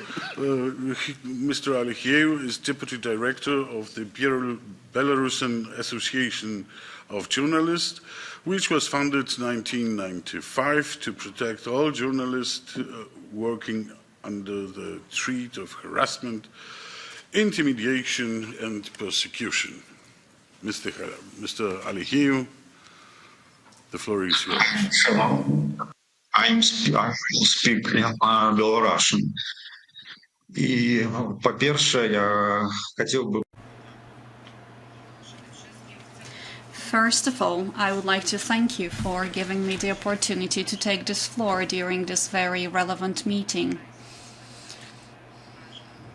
It is an extremely important conference, and I'd like to say a few words about what's happening in Belarusian media and what I find of the utmost importance. I'll tell you what I think should be done to improve the situation. To start off, I would like to subscribe to what has already been said about repressions against independent media.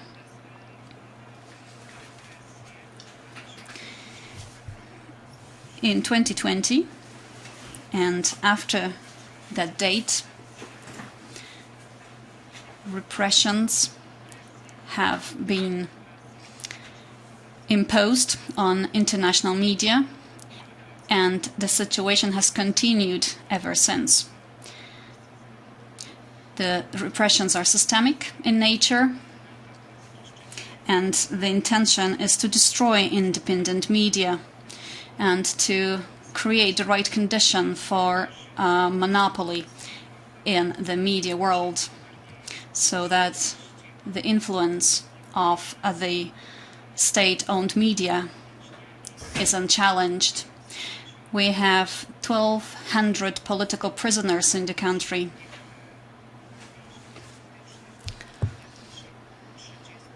Thirty of them are journalists. Most of them are my close friends. They are my dear friends. And we know that the conditions they are being held in can be compared to torture.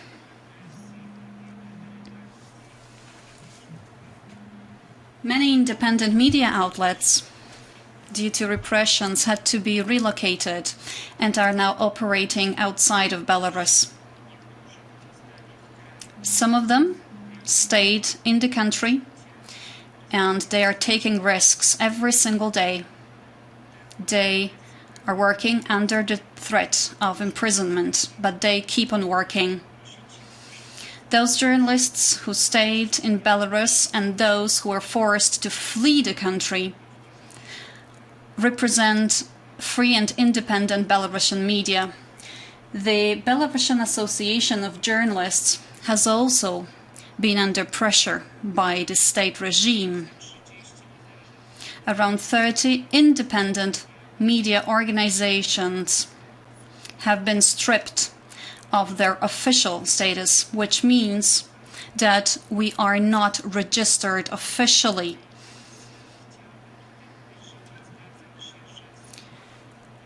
I do not agree with the statement that independent media have been entirely destroyed in Belarus. That's not true. We are there. We are working. The conditions are harsh, but we are still going strong.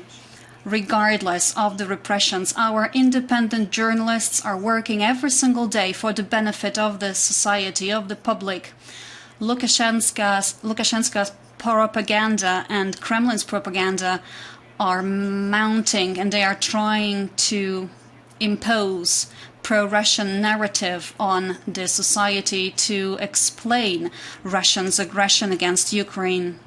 So those two types of propaganda are using a wide range of tools. They are using the language of hostility, aggression, and war. A question arises. The Belarusians are looking to the internet for information, and that means that they do not trust the regime's propaganda. Independent media are the most trustworthy media outlets, according to surveys. What can we do under the circumstances? How do we go forward? We can see that the media has significant influence on the public.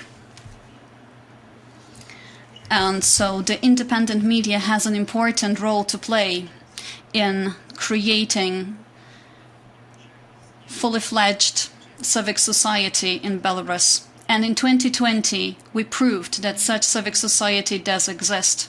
There were mass protests against rigged elections. People were up in arms.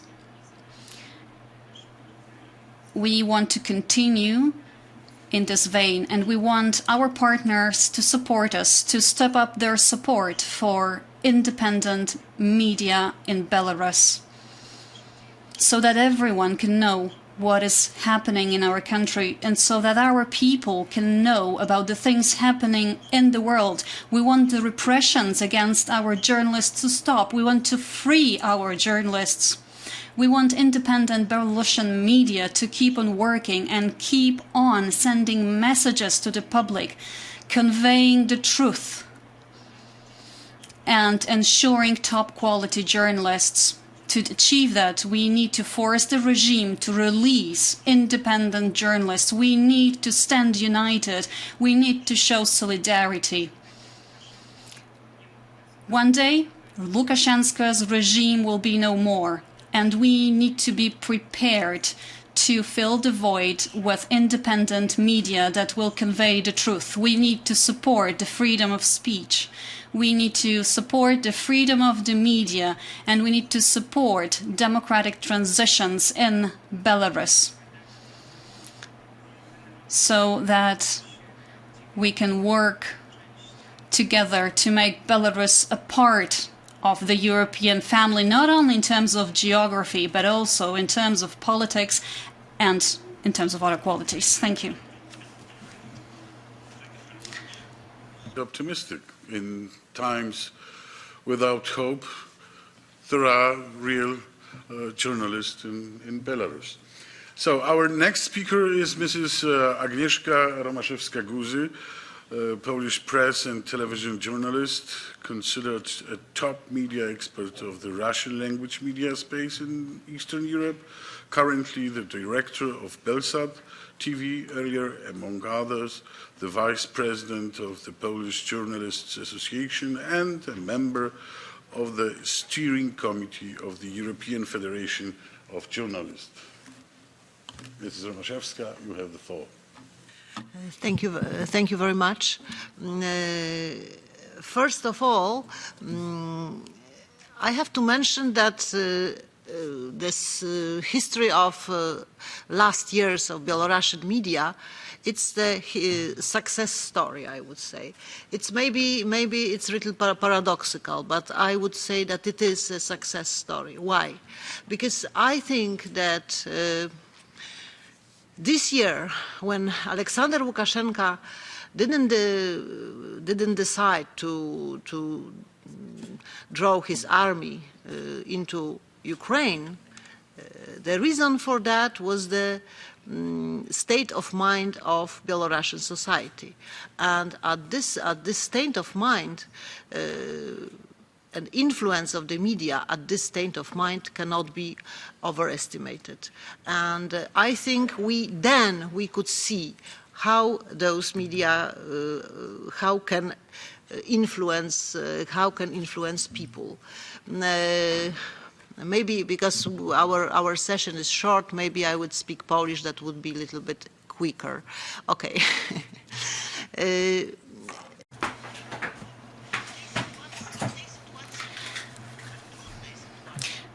This is a very tricky and a difficult situation that we are all facing this year. And it has really shown us that it pays to create and support independent media.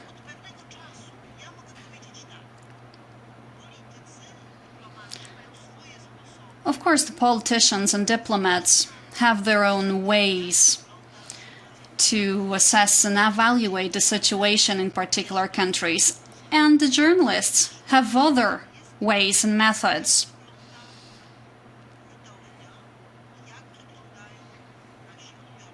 But we really need to look at our audiences, whether we are gaining audiences or losing them. Back in 2020, I had no doubt that things were brewing in Belarus. I could really see the palpable interest of the public, interest and the shift towards independent media. And that started back in 2017. That's when the trend started. It started with the Domodeyev protests of the unemployed. Lukashenko imposed and introduced a specific tax on the unemployed, and that led to protests all across the country. And that also resulted in greater interest in independent media outlets. In 2019, in Vilnius, I myself witnessed the funeral of Kalinowski and his fellows, organized by the Lithuanian government in cooperation with the Polish government. There were two presidents, the Lithuanian and the Polish presidents, who were in attendance, and it was crystal clear then that this memorial service that seemed to be a Lithuanian event with the participation of the Polish delegation, so there were Polish soldiers and Lithuanian soldiers accompanying the coffin, but the coffins were followed by a huge crowd of Belarusians with the flags of independent Belarus, and that was yet another poignant message, because the media should also be able to gauge the changes in the mentality, the mindset, because of course there are certain geopolitical changes and there is the political situation, but there are also changes in the mindset, the way people think. And back in 2020, I saw that there was this growing interest in independent media. It's very easy to find out how many readers you have online, and it was clear that things were about to happen in Belarus. Of course, there is a price to pay, and that price was paid by journalists, the independent journalists, such exactly like Alech Acheju said. I do agree with Jerzy Pomianowski as well. So yes, the losses suffered by the journalists' community were severe. Many journalists were forced to flee the country on an unprecedented scale.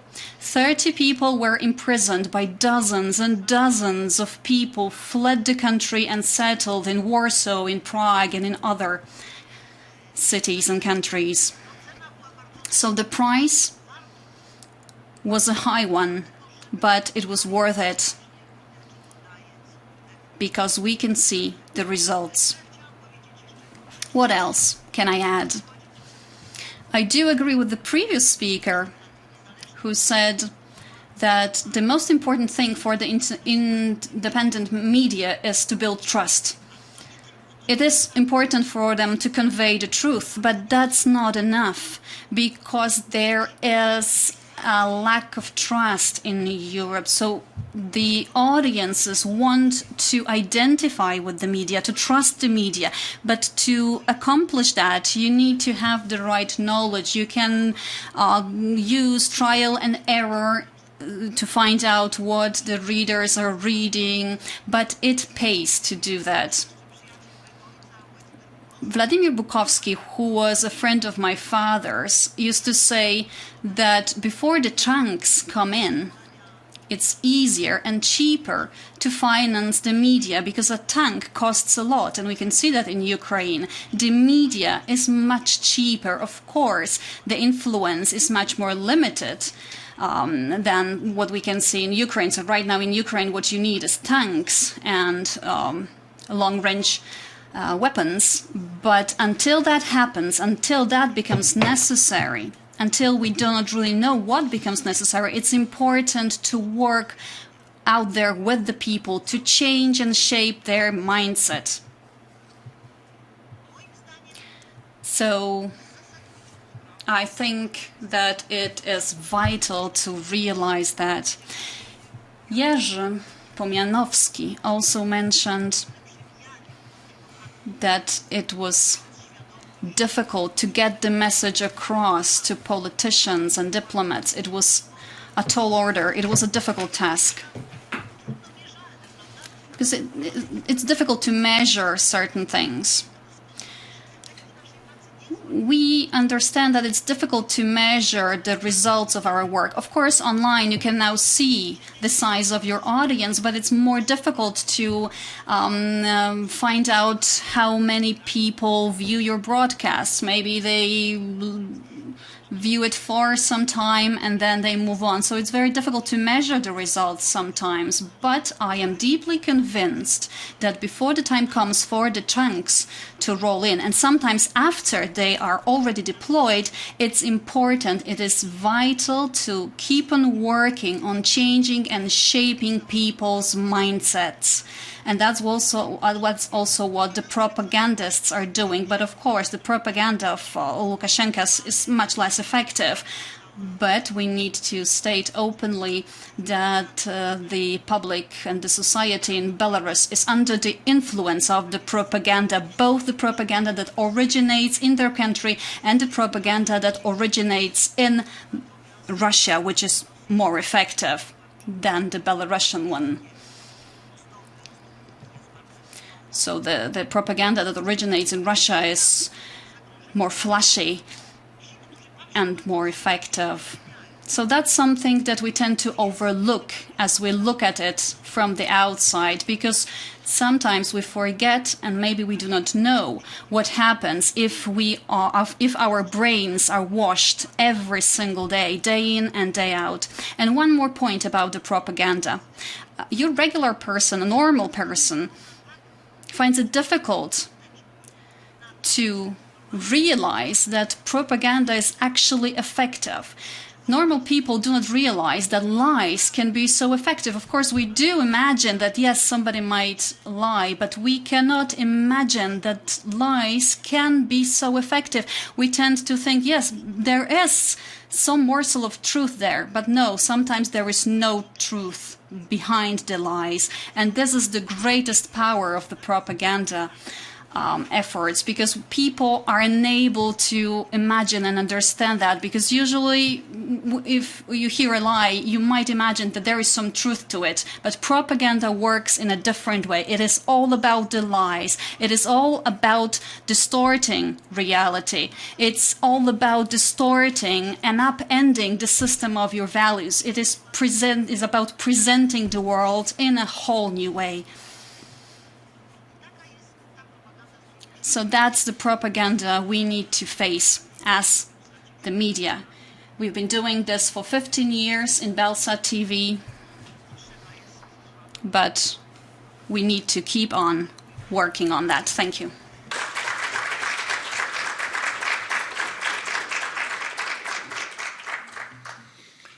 Thank you very much. Our next remote speaker is Mr. Jeremy Flower, President and Chief Executive Officer of Radio Free Europe, Radio Liberty, an editorially independent media company that provides accurate news and information to more than 41 million people in 27 languages in 23 countries where media freedom is restricted or where professional press has not fully developed. Mr. Fly, you have the floor.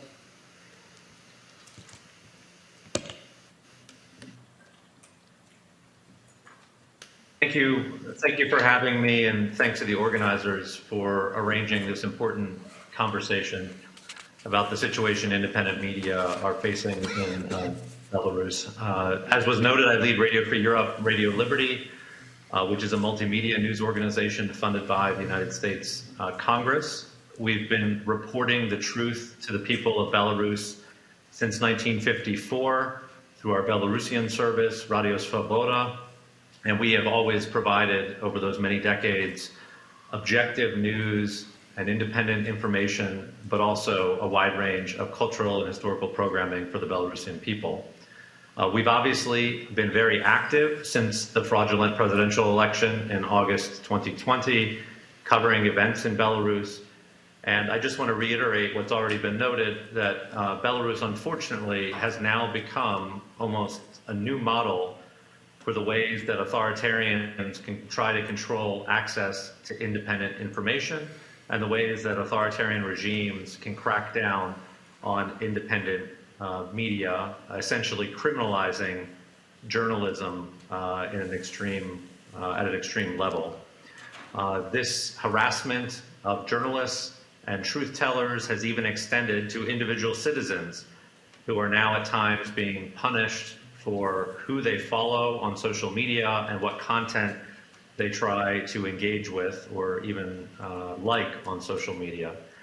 And because of this environment, we, like many other independent news organizations, have suffered greatly at a personal level. Our journalists have been consistently harassed since the summer of 2020. We have 3 of our journalists who are now behind bars. One, Ihar Losik, was even detained prior to the presidential election 2 years ago this Sunday in June 2020, and he's now serving a 15-year prison sentence for his work. 2 more of our colleagues were arrested and detained last year. Andrei Kuznechik, who today, as of today, has served 207 days in prison, and Oleg Hryzovich, who as of today has served 190 days in prison for doing nothing more than just being journalists and reporting the truth to the Belarusian people.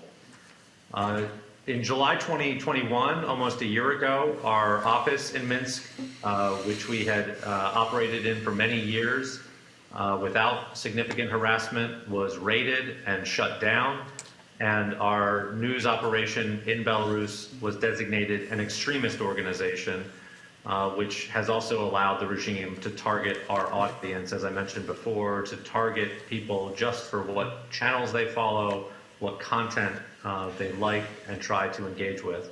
And most of our journalists have had to flee the country to continue their reporting from outside of Belarus. I want to thank the Lithuanian government in particular for their assistance to our Belarusian journalists. They have provided them a safe haven in Lithuania, where we've now established a bureau to continue to provide objective news and information to the people of Belarus, and where our journalists do not have to fear direct harassment from the Belarusian authorities. I thought I'd highlight a few recommendations that I think all of us can consider as we think about how to promote the truth to the Belarusian people. I think we need to continue to come up with innovative new ways to support the spread of independent information. We're certainly trying to do this in our own work, despite the restrictions. We need to find new ways to circumvent the internet blocking of certain websites to ensure that Belarusians have the option of accessing independent information if they want to seek it out. We need more governments and parliamentarians to join many in the European Parliament and other and national parliaments who have championed the cause of individual cases like our 3 Radio Free Europe, Radio Liberty journalists, but not just them, others who have been jailed for doing their work as journalists, and to highlight their cases in the broader context of the political prisoners that everyone would like to see freed as soon as possible. But I think also what we've seen from the Lukashenko regime, and also next door in Russia since the invasion of Ukraine in late February, and the crackdown there on Russian media, all of these things should serve as a reminder about the importance of independent media in our own societies. And I think we, as Americans and Europeans, have a lot of work to do in our own societies to tackle the growing challenges to independent media, even in many parts of the Western world, and find ways to support a vibrant and independent press that plays a role of challenging government officials, investigating corruption, and debunking conspiracy theories and disinformation. All of those things, even in our own societies, are key to winning the global battle for truth that we are facing right now. And I'll just end by noting that despite this pessimistic picture of detained journalists, of journalists who have had to flee their homeland to continue their work from safer locations, we at Radio Free Europe, Radio Liberty, continue to see glimmers of hope. We see some of our audience members who are still inside Belarus, who, despite the risks, continue to circumvent their government's controls and come to our websites and social media platforms on a regular basis to engage with content. This is despite, again, the extremist label, which even our audience risks being slurred with, and we see them trying to use technological tools to share our reporting with others inside Belarus and engage with our content. And this is even despite the fact that we've had several reports out of Belarus where some of our audience members have actually served prison time, short prison sentences, when our websites were discovered on their cell phones as having recently been visited. The other glimmer of hope that we see is the way that our detained colleagues continue to keep the faith, continue to fight, even behind bars, and they communicate this to us, to their colleagues, to their families and loved ones, and we see them not losing hope in the face of brutal tactics from the Lukashenko regime. So we see audience members, we see detained journalists, what we would call living in truth, which is important to us at Radio Free Europe, Radio Liberty. Is the words of Václav Havel, because he invited our organization here to Prague in the Czech Republic, where I'm speaking to you from today. We see them living in truth through their actions, through their demands for change inside Belarus, and not succumbing to this significant authoritarian pressure to abandon the truth and to toe the regime's line. So we at RFERL will continue to do our part to support Belarusians in their efforts to live in truth despite the significant attempts of the regime to prevent that. thank you very much for your attention, and thank you for shining a light on this important topic.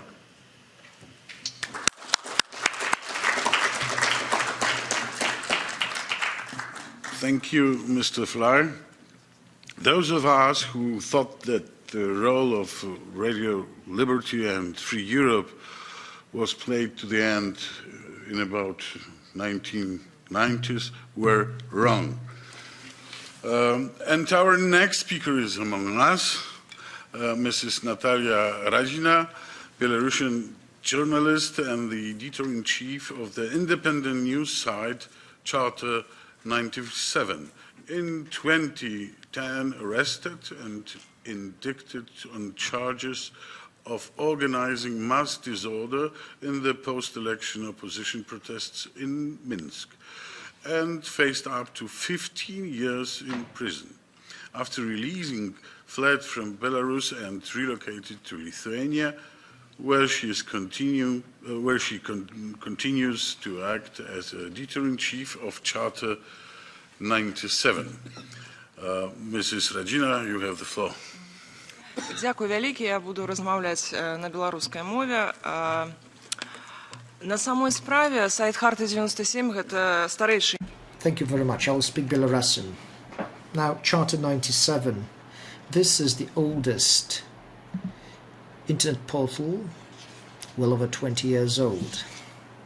In the last 24 years, a lot has happened in our lives and our work.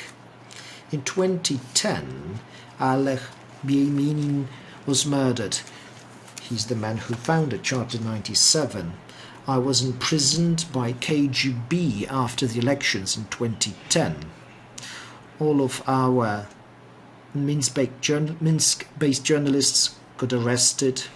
Our flats were searched. That period was very difficult for me. I had to leave Belarus after I was released from prison. Basically, I knew it was going to be tough when I started working as a journalist in 1997. Already back then, we knew in Belarus that a dictatorship was being constructed. We chose to work as journalists in a country that was governed by a dictator, effectively. We knew risks involved. We knew that people would suffer. We knew that we were working for a free and democratic Belarus. So basically, we realized that there is a risk involved. This situation that we're facing is difficult, but it's not hopeless. In 2020, in 2021, we saw attempts to basically fully dissolve independent press. Hundreds of journalists were being persecuted and tortured.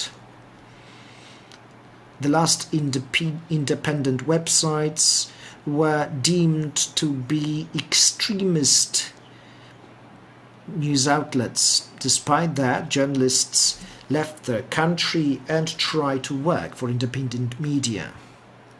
Now, in the context of the war in Ukraine, the situation is even worse, because the territory of Belarus is being used by the aggressors. That is why we need to report Putin's and Lukashenko's crimes.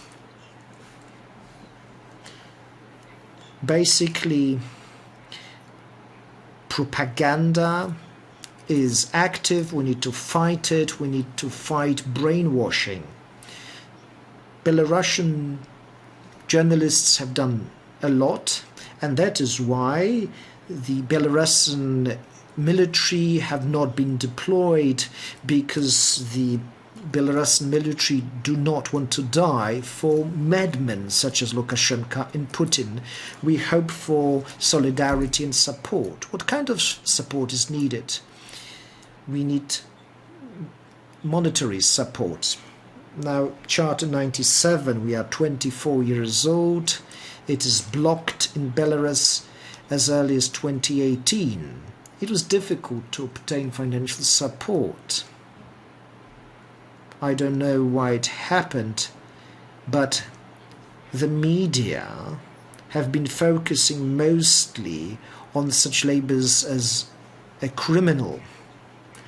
Journalists need to be supported, bloggers need to be supported. Tens of bloggers have been sentenced. They have really large audience, and thanks to their work in 2020 we saw mass protests in Belarus. Another issue, global action.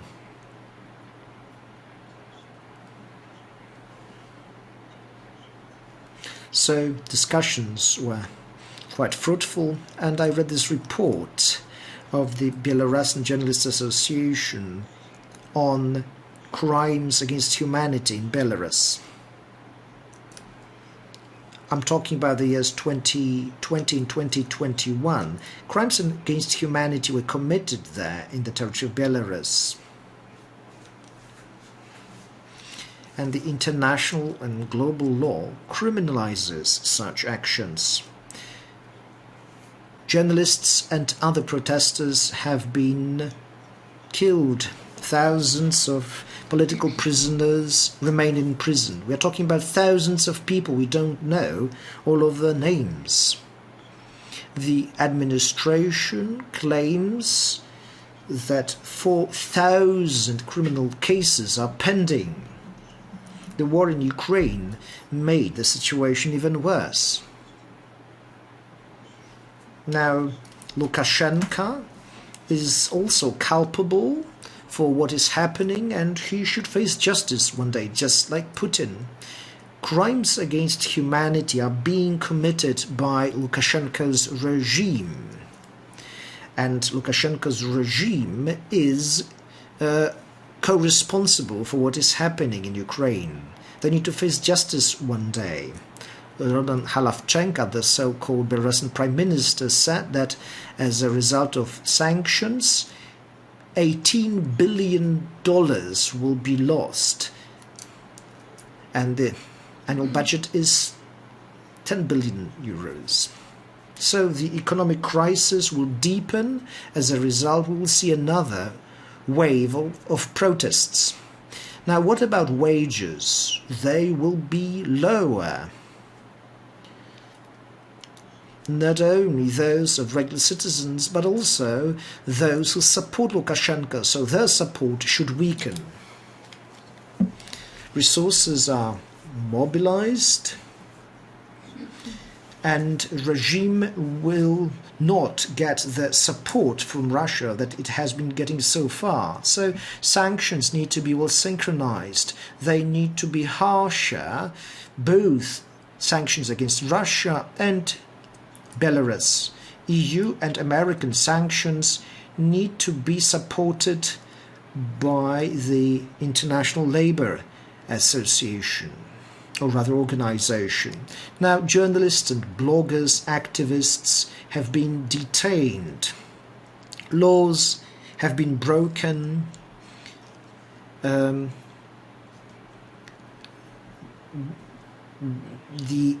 International Labour Organization's regulations have been broken. I'm talking about Statute 33.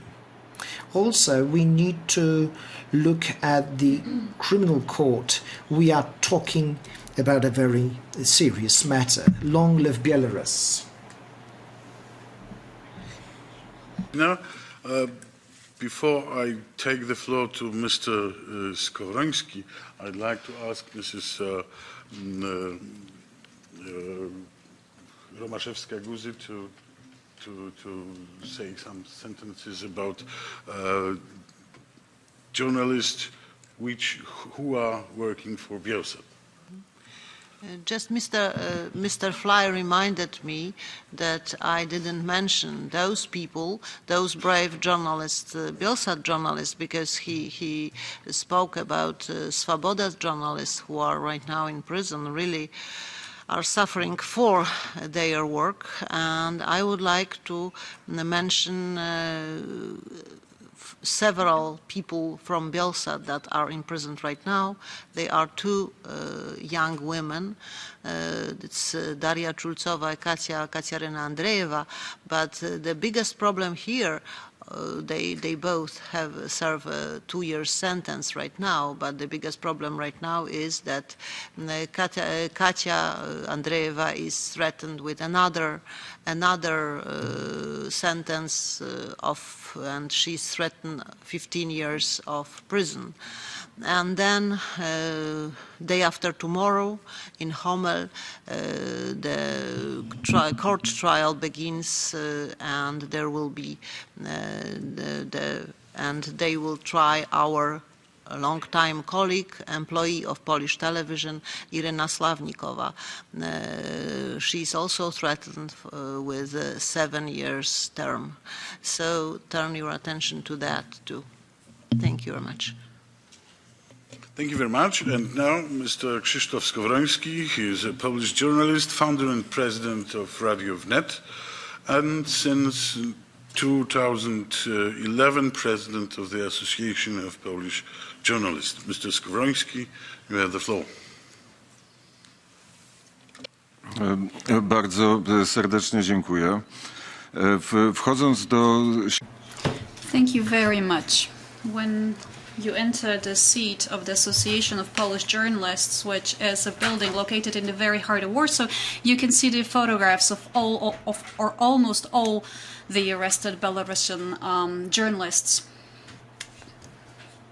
So when I go to work and when Katya goes to work, she always looks at those photographs, and I very often think about the suffering of this young journalist who wrote a book right before being arrested, asking the question, "Why are you beating me?" At the very beginning of the revolution in Belarus, it was not clear how far the Lukashenko regime would go. I am active in the Association of Polish Journalists, and the association has provided steadfast support to Belarusian journalists after August 2020, when Belarusian journalists came to Poland en masse. But I also work for a radio. I am the manager of a radio station, and my radio station decided to provide some time on air to our Belarusian colleagues. So we have Olga Siemaszko with us, who is the head of the Belarusian section of our radio station. We have not worked in Belarus. I myself still do remember the communist times in Poland. I remember the communist regime, which was in many ways like the regime that we now have in Belarus. The previous speaker said that they were involved with the Belarusian media for 20-odd years, and I do admire you. I do admire Agnieszka Romaszewska as well, because very often she had to make others see that Belsat TV was important. It was necessary, that it was necessary to reach the Belarusian public from Poland, that it is of vital importance, and now it is clear to all of us that she was right. I am now looking at two flags that we have here in the room, the flag of Ukraine and the flag of Belarus. These are two flags that are very much related here in this room, but also in the wider political world. And I think that, well, after the 24th of February, the Ukrainian flag has in a way overshadowed the problems of Belarus. We do realize that the situation is dire in Ukraine. Cities are demolished, children are killed, Ukrainian soldiers die. But we cannot lose sight of Belarus. We cannot let one flag conceal the other, because they are all related. If Ukraine prevails, democracy will be restored in Belarus. And Central and Eastern Europe will be a space of peace, because it is a region of beautiful countries, countries that have profound shared history. And I'd like to thank you, Madam Minister, for organizing this conference. I think the conference is an eye-opener. It brings it home to us that those two flags should always go together. One cannot overshadow the other. If we're talking about Ukraine, we should be talking about Belarus, and the other way around as well. And one more point I'd like to raise is the following. We are talking about the media here.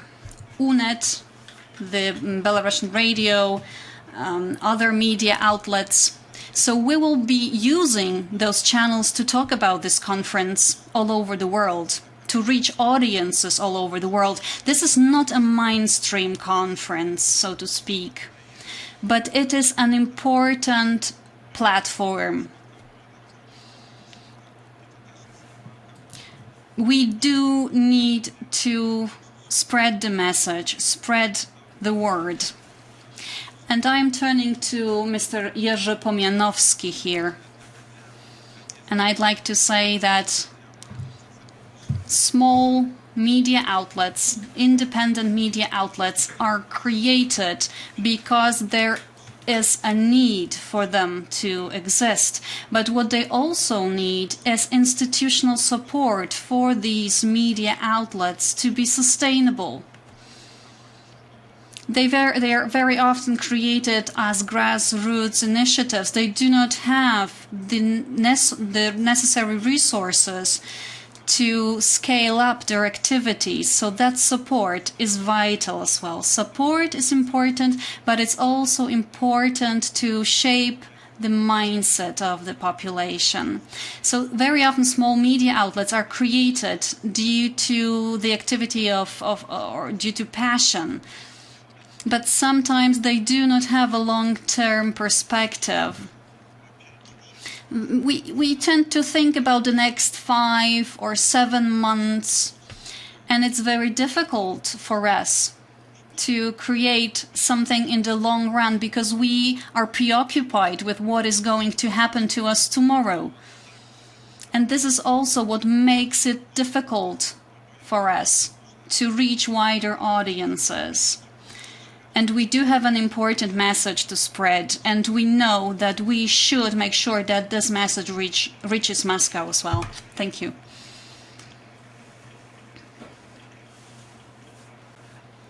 Skowroński, and now Martyna Bildziukiewicz. She is a strategic communications and disinformation expert since 2018 in the East Stratcom Task Force, of which she has become a head in May 2021. This task force runs the EU versus Disinfo project, the European Union's flagship initiative that monitors, responds, and raises public awareness about pro-Kremlin disinformation. Mrs. Bildziukiewicz, you have the floor.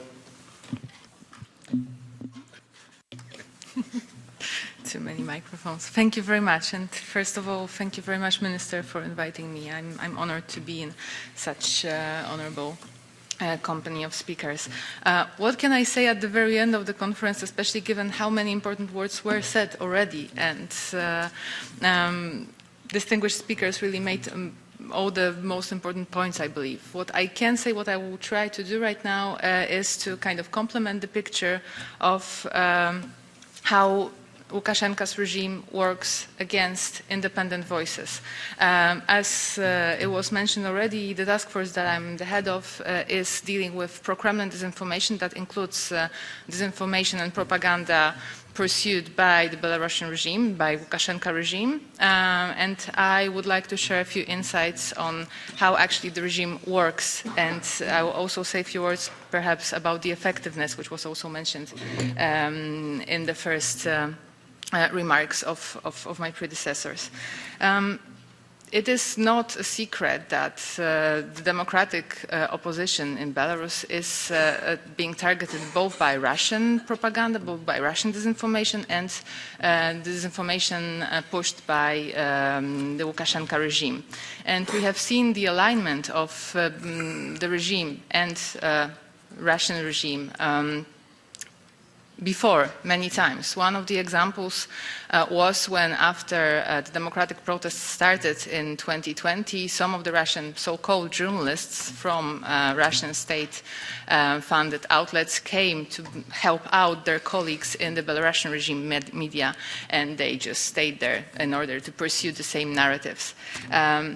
Another example is when Lukashenko regime orchestrated a crisis at the border between Belarus and the EU, between Poland and Lithuania, and it pushed disinformation narratives that were then repeated by Russian outlets.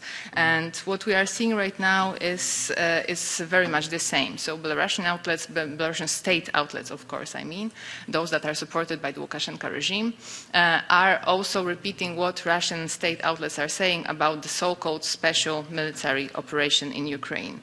But what I think is interesting, let's say, is that there is a divide and conquer tactics at play here. What I mean by that is the traditional, more traditional media, such as Belarusian TV, regime TV, is rather focusing on pursuing this narrative of how EU sanctions, how sanctions in general do not really hurt Belarus. There is this propaganda message of stability. There is nothing that terrible happening, we'll all be fine, this is just the EU kind of coming at us without any particular reason. However, when you look at the social media part of the disinformation space, especially the regime Telegram channels, you can see that the focus there is on attacking the West and on attacking Ukraine. And those channels are much more radical, and they are getting more and more radical almost every day, with also issuing threats, for example, to countries such as Poland. So there is a kind of a divide between what is happening in the social media space and in the traditional media. Now, what I really want to point out here is that we are way, way past the battle of narratives. This is an expression that is being used when we talk about disinformation, about how Russia does it, how Lukashenko regime does it, and by that I mean the EU's response. This is not a battle of narratives anymore. On the one side, on our side, we have the European Union, the democratic opposition in Belarus, other countries that want to be part of the European community, that want to play by the rules. And on the other side, we have regimes that try to manipulate us with everything that they have. This is way, way beyond just pushing a certain narrative out there. It's about manipulating, it's about breaking all possible rules, be it on social media, be it on traditional media, and just throwing everything possible out there in the information space in order to confuse. But I will go back to that point a little bit later on. What I also want to point out is maybe to add a little bit on the other side of the picture. So we spoke about the situation, very dire situation, of course, of independent journalists in Belarus. I want to say a few words about those that are doing much, much better, because they are right now on the side of the regime. And I want to name a few examples, actually. Ludmiła Gładkaja is a so-called journalist with the state outlets known to many of you, most probably, who made a name for herself mostly because she's going after those that undergo those that protest against the regime, those that are becoming political prisoners. She goes after them, she dehumanizes them, she portrays them as animals, as people that do not deserve actually any rights. But I think an even more telling example is Mr. Grigory Azarionok. I'm assuming that name also rings a bell to many of you, who has his own TV program called Order of Judas, where he portrays political prisoners and democratic representatives of the democratic opposition with a picture that is right behind him when he anchors his program, and right next to a picture of a particular person there's a noose. So I think this is very telling and also shows how far the propaganda and the regime went with its own disinformation. By the way, both of those names, both of those people, Mr. Azarionok and Ms. Składkaja, are listed by the EU. They are on the EU sanctions list, and I just want to point that out because this is also a very important step that the EU has made quite recently. It's the very first time when actually people responsible directly for propaganda and for dehumanizing disinformation made it to the EU sanctions list. One other person there is Mr. Igor Tur. One other quite absurd example, I would argue, of how the regime goes after independent voices and beyond journalism even, is going after bookstores. So one very telling example is from May, when a bookstore was open and it was selling, among others, books about history in Belarusian language. Then again, Ms. Składkaja, whom I mentioned already, came and reported and also attacked the publisher for actually issuing and selling those books in Belarusian.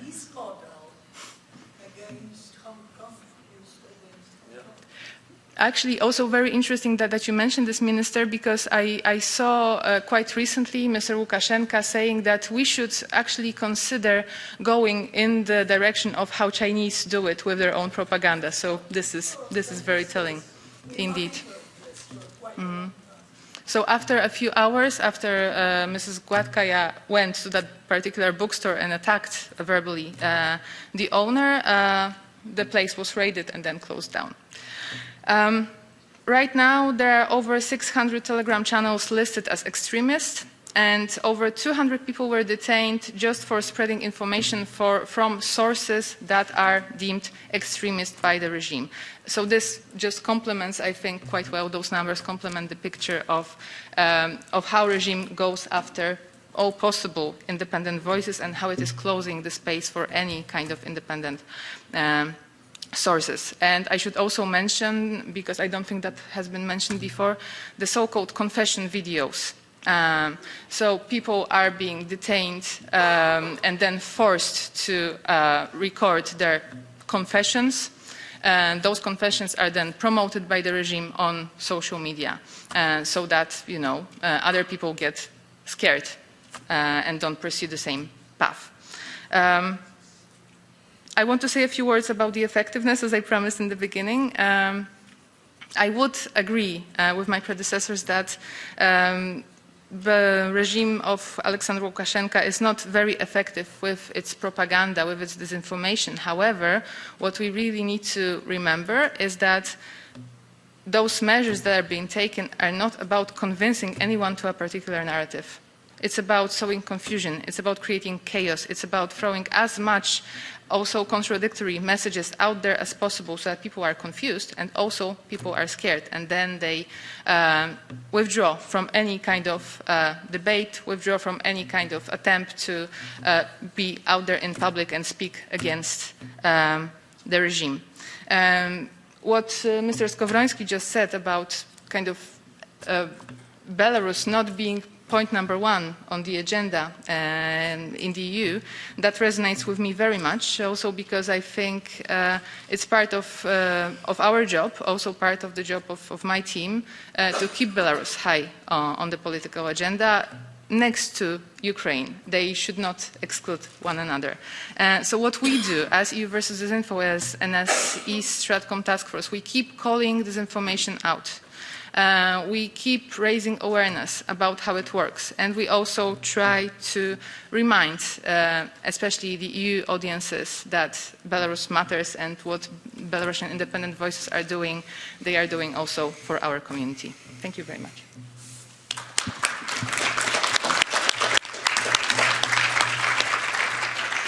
Thank you very much. Yes, it is very important to recognize the ways the propaganda works.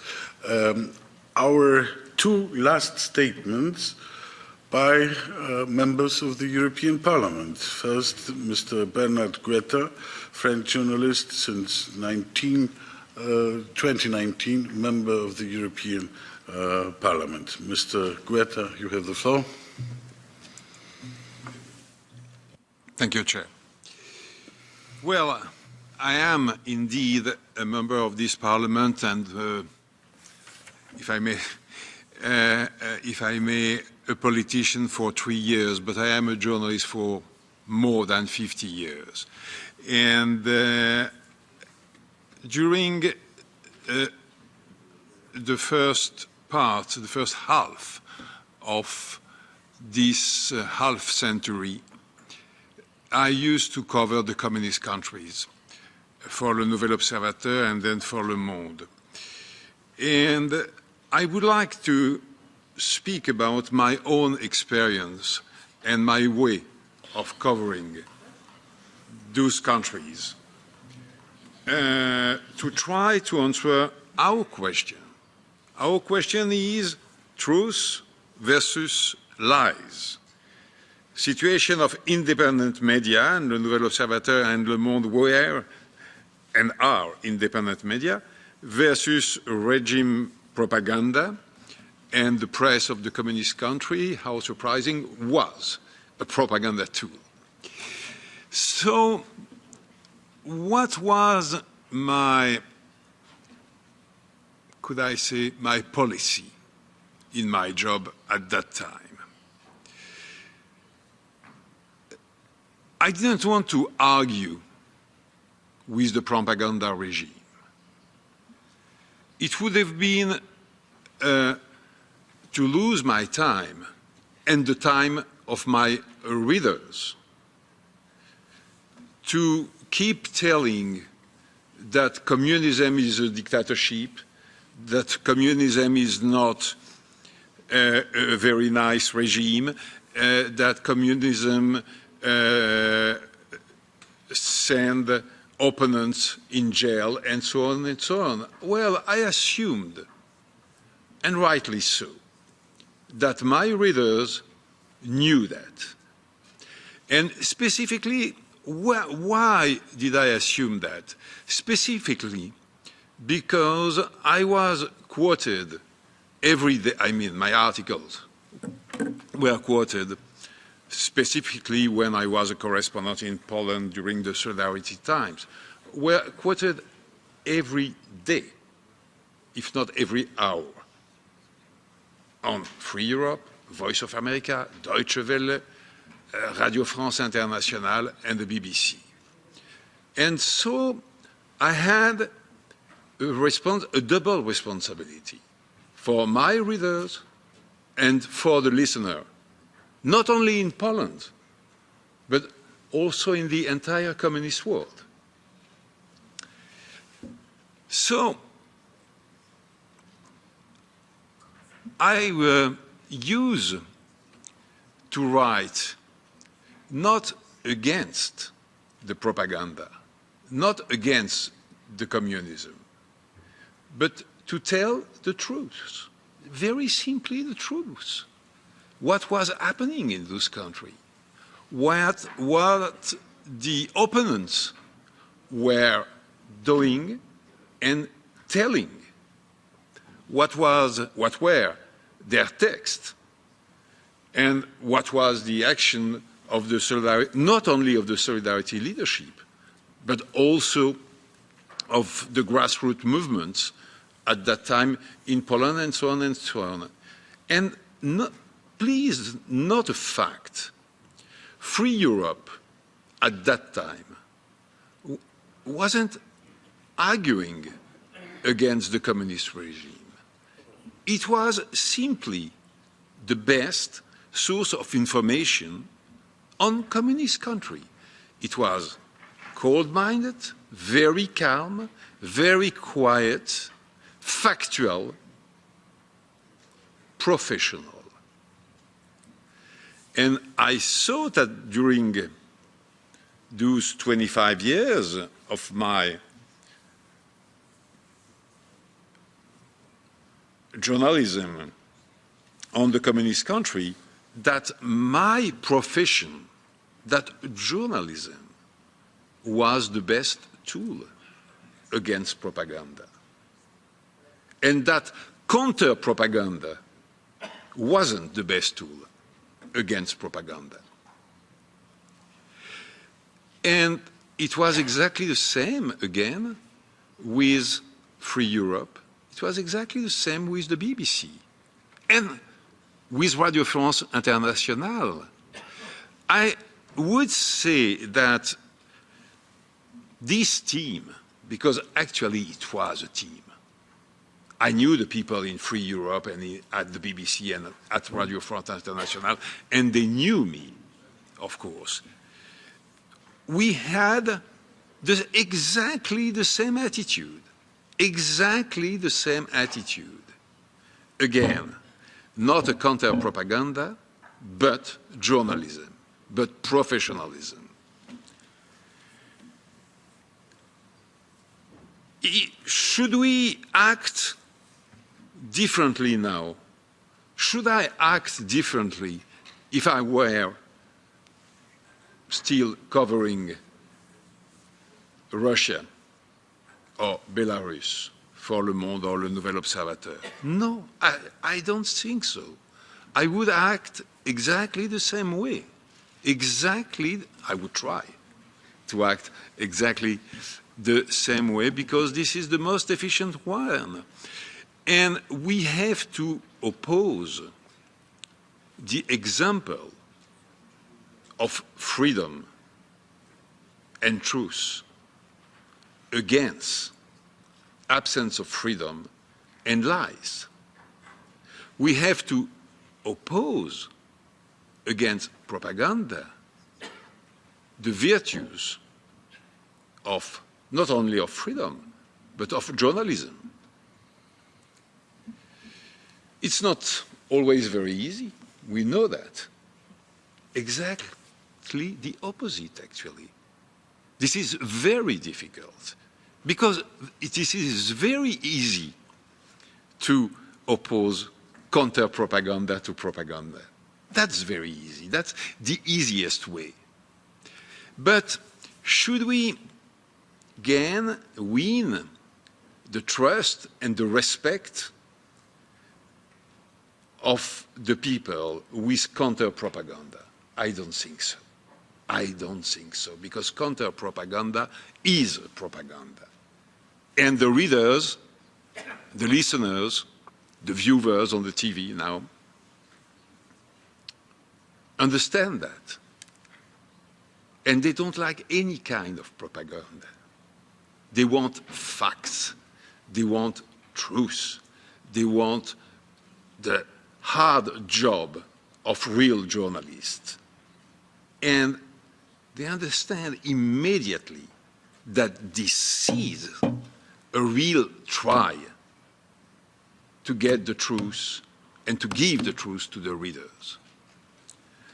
So, again, I read the title of our round table, Truth versus Lies. This is journalism against propaganda. And this is using the example of our values. So let's never forget the duty of our job, of our journalism,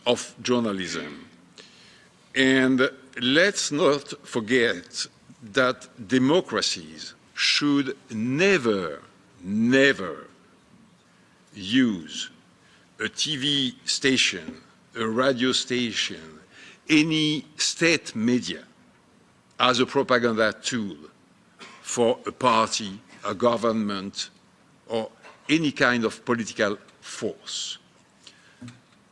A TV, a radio, a newspaper is made for journalism, not for propaganda, and even not for counter-propaganda. I thank you.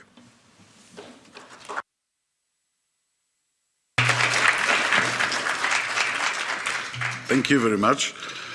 Well, I think there is a problem because your readers knew that you are on the right position.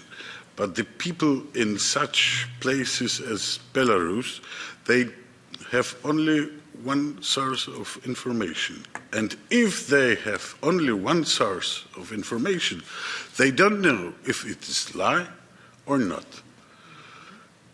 This is the difference. This is the difference. No, not at that time. Not at that time. Excuse me. In Moscow, there was Pravda and Izvestia. There was no Le Monde or the New York Times or Der Spiegel. I don't know what. So there was. Excuse me, madam. Just a minute. There was one and only one source of information in the communist country. Yes. Sorry, you are too young. Yes. Don't know that, maybe. I remember, and this is what I am talking about. If you have only... What was the problem? No, there is no problem, but if you have only one source of information, you can trust or not to trust to this source. But you don't know what is the truth. I disagree with you. And only those people in the West in those times could trust you as a solid journalist. But the people in Belarus now, they have mainly one source of information, and this is propaganda. Exactly as the Russian or the Polish 40 years ago. Yes. So, yes. No, it yes. was not like this. We had every Polish, in every Polish flat, it was listening to either BBC or Absolutely Radio Free Europe. Exactly. And the reason was not only true journalism, but trust. Exactly. Simply, we did not trust communists, and we did trust the outlets, external outlets. But I wanted to say, please allow me, of course, I praise quality journalism, and it was the reason why actually we so much pushed for establishment of Stratcom East. That is also very important for journalists and ordinary people to learn methods, because currently we have, when you look on Ukraine, it is war there and information being weaponized against people. When I think about methods described by your predecessor, and in official Belarusian media, I recall the Second World War, Goebbels' propaganda, exactly the animization of enemies. And of course you can use quality journalism against this by methods used by Polish underground army against this kind of, and very successful and effective, were also methods of weaponizing information, of using, it is smearing campaign, it is not propaganda. So we have wartime here, and it should be simply thought, because there are not advisors, Russian advisors in Belarusian media. These are FSB and GRU.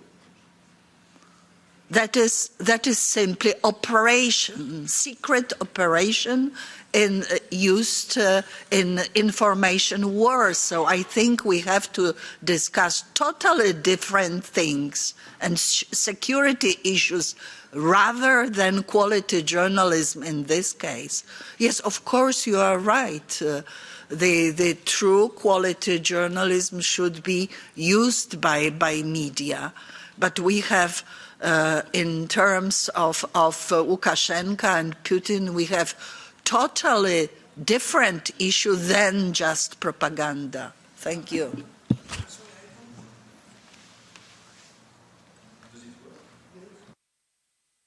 I don't understand the difference you make. Because what is the difference between Mr. Putin and Mr. Leonid Brezhnev and the predecessors of Mr. Brezhnev?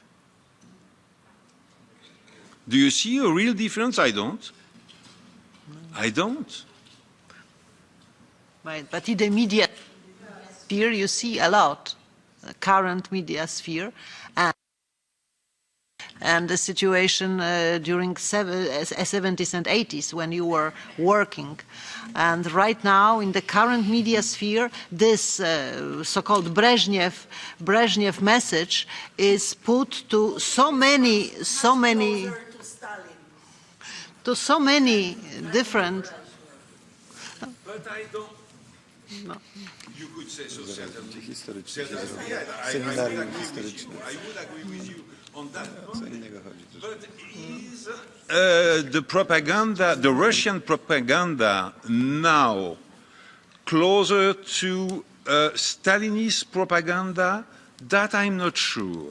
That I'm not sure, because this is much more sophisticated and apparently, I insist on apparently, much more diversified. Because this is more modern, that's it. Perhaps technically better, but it's the same. Well, and now we should go to our next speaker, Mrs.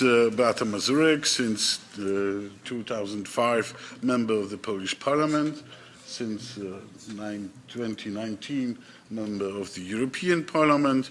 In December 2015 she became a law and justice spokeswoman, so the quite different experience. Mrs. Mazurek, you have the floor. Bardzo dziękuję. Szanowni Państwo, mówienie jako ostatnia jest pewnym problemem, dlatego że w zasadzie wszystko już zostało powiedziane i bez względu na to, co powiem ja, to może się Państwu okazać, że to jest mało interesujące.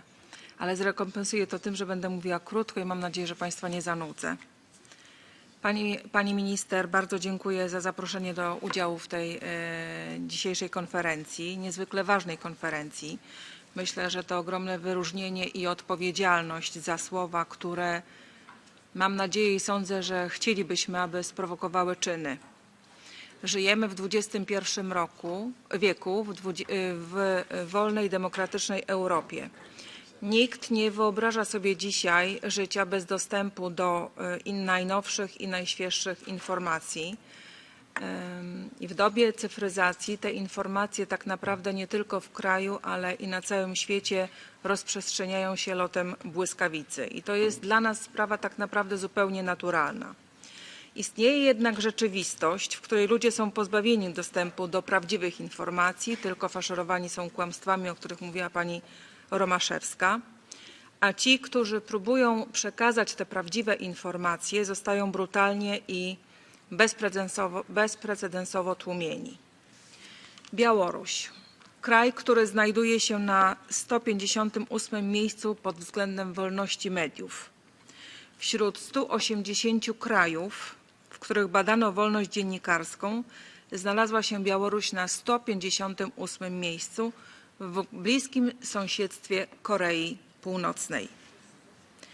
Jak daleko należy posunąć się w reżimie, żeby stać się sąsiadem Korei Północnej w jakimkolwiek rankingu, można byłoby zadać pytanie.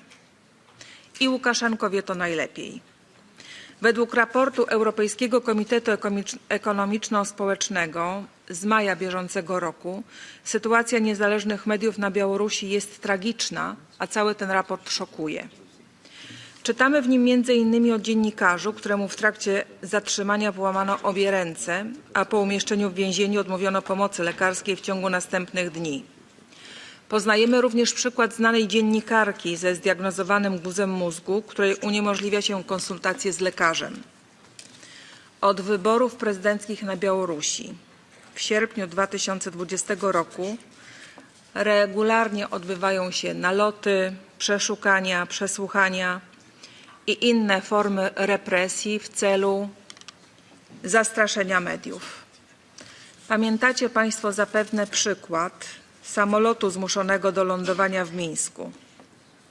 Reżim Łukaszenki zmusił do lądowania ten samolot, by aresztować dziennikarza i jego partnerkę. Dzisiejsza liczba publicystów i pracowników mediów osadzonych w białoruskich więzieniach jest najwyższa od 3 dziesięcioleci. Wielu zatrzymanych skazano na wieloletnie więzienie na podstawie zarzutów o tzw. zachowaniu antypaństwowym. Dlatego ta konferencja ma tak ważny wymiar i dobrze byłoby, żeby była szeroko komentowana nie tylko tu w Parlamencie, w całej Europie, a może i na świecie. Mając na uwadze wszystko, co dziś usłyszeliśmy, jesteśmy zobowiązani do realnej pomocy setkom dziennikarzy, którzy uciekli z Białorusi, ale również tym, którzy pozostali, a może przede wszystkim tym, którzy pozostali i mimo ogromnego strachu przed działaniem białoruskiego aparatu represji nadal próbują umożliwić ludziom dostęp do tej prawdziwej wiedzy, do prawdziwej informacji, bez propagandowego przekazu. I według mnie najważniejsze kwestie pomocowe dla białoruskich dziennikarzy powinny obejmować między innymi realną pomoc finansową, między innymi na stypendia i różnego rodzaju dofinansowania, wsparcie prawne i psychologiczne dla represjonowanych publicystów, uznanie białoruskich organizacji medialnych za podmioty prawne i rozważenie pomocy w uzyskaniu alternatywnego dostępu do internetu, umieszczenie na liście sankcji przedstawicieli policji, sędziów i prokuratorów zaangażowanych w represjonowanie niezależnych mediów. To według mnie są realne sprawy, którymi musimy się wspólnie zająć, aby wesprzeć sektor niezależnych mediów na Białorusi, dopóki, proszę Państwa, ten sektor jeszcze jest. Bardzo dziękuję.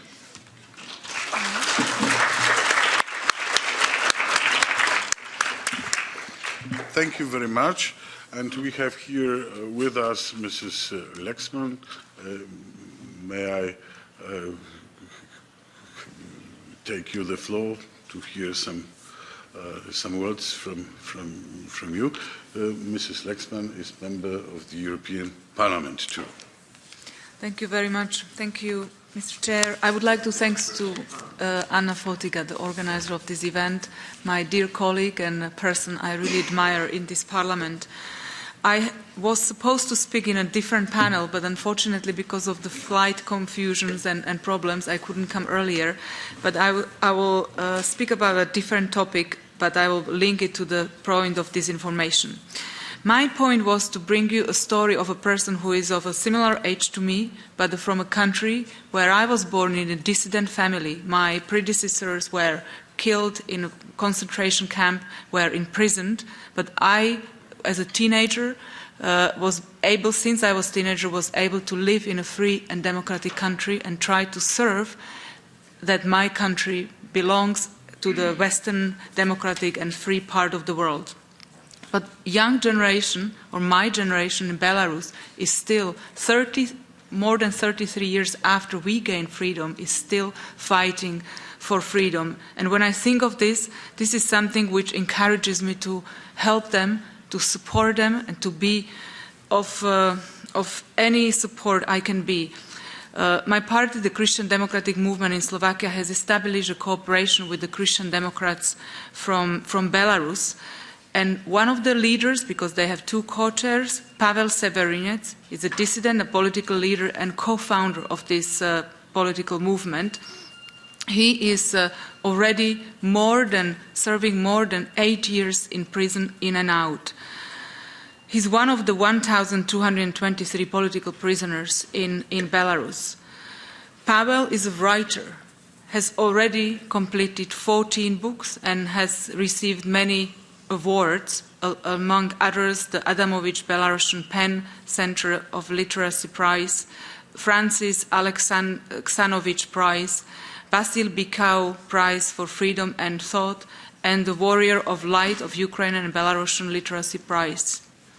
Pavel has written a book which is called The Belarusian Depth, where he has written 84 essays talking about the depth soul of Belarus and the grounds where many famous musicians, writers, and no less than 60 Nobel Prize winners from Belarus grew up with. Pavel is also writing now his 3-volume novel, Belarusianism. Pavel is now in prison since 7th of June 2020, so before the elections he was already in prison, and last year, 25th of May, he was sentenced to another 7 years in prison. He's actually now in prison in the same colony as Vitol Ashurak, the person who has died in prison in very unclear circumstances. Pavel cannot meet his family, is writing letters, but these letters have a very big delays. Pavel has a 5-year-old son whom he doesn't see practically. There is no time when he can see him. Why I'm saying this story and how I'm trying to link it to the disinformation topic, which is the main topic of this panel. In 2020, this House has decided to award the Belarusian opposition by the Sakharov Prize, the highest prize for freedom of conscience. And we decided that we will not only name it generally, the Belarusian opposition, but we also will name some names and bring some names. Svetlana Tikhanovskaya was one of them, and there were many others. A group of members, and I believe that Anna was among us, we also proposed Pavel's name to be listed there. But unfortunately, because of unsubstantiated claims against Pavel in one of the European media, Pavel's name was taken off this prize. And here is my point, because we have to be also clear that the disinformation is not only focused on the people in Belarus, but the disinformation campaigns are focused on us. And totalitarian leaders like Lukashenko, like Putin, are trying to use us in order to serve their purposes. And this is why we have to be very careful, and we have to work with our citizens, with our communities, with our societies, with our countries, with the European Union. And as Anna said that she fought very strongly before I was even a member of the parliament to set up the Stratcom East when I was working for International Republican Institute, and we worked very closely together to fight disinformation.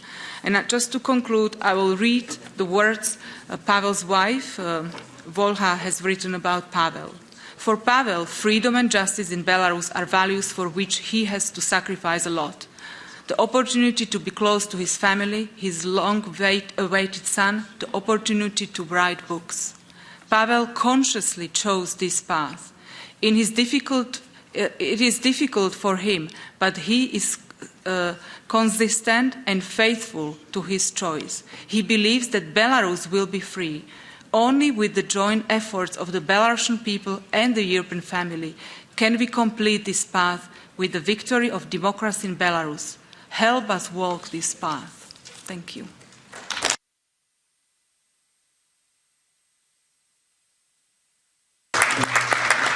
Thank you very much, Mrs. Lexman. It was a very impressive contribution. Thanks again. Well, I had the honor to lead this panel, but our host is Mrs. Fotyga, who hosted the fourth Kalinowski conference, and I'd like to take her the floor to conclude the fourth Kalinowski conference. Thank you very much.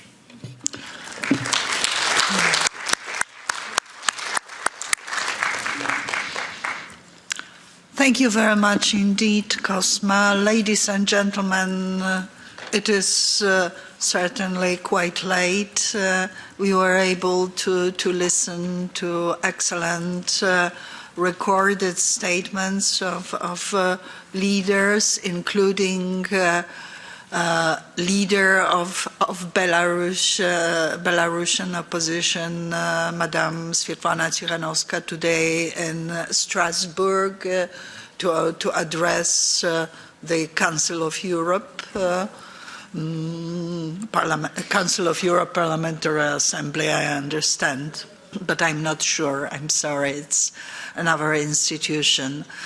I would like to thank very much as well our co-host, Ambassador Žygimantas Paviljonis of Lithuania, and leaders of panels, Raza Juknevičienė of Lithuania and Kosma Złotowski of Poland.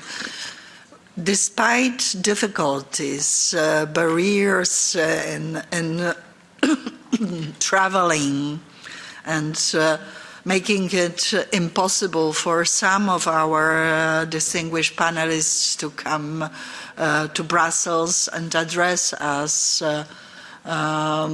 personally, we were able to gather outstanding group of speakers to address all four areas of interest that we decided to choose for the fourth edition of the Kalinowski Forum. Geopolitical situation, political situation of Belarus in the context of full-scale invasion waged by Russian Federation in Ukraine. I think that we are in agreement that result, hopefully, victory of Ukraine over Russian Federation, stopping atrocities of Russia on territory of Ukraine against Ukrainian people, children, women, elderly people, and awful treatment of prisoners of war as well as civilians. There are war crimes and crimes against humanity perpetrated there. Fate of whole region, and most probably whole Europe, depends on the result of this war. Certainly, prospects of people of Belarus to regain their country, to pursue their democratic path, including, and that is the choice of leaders of Belarus, also the path, European path for Belarus is certainly possible after this victory.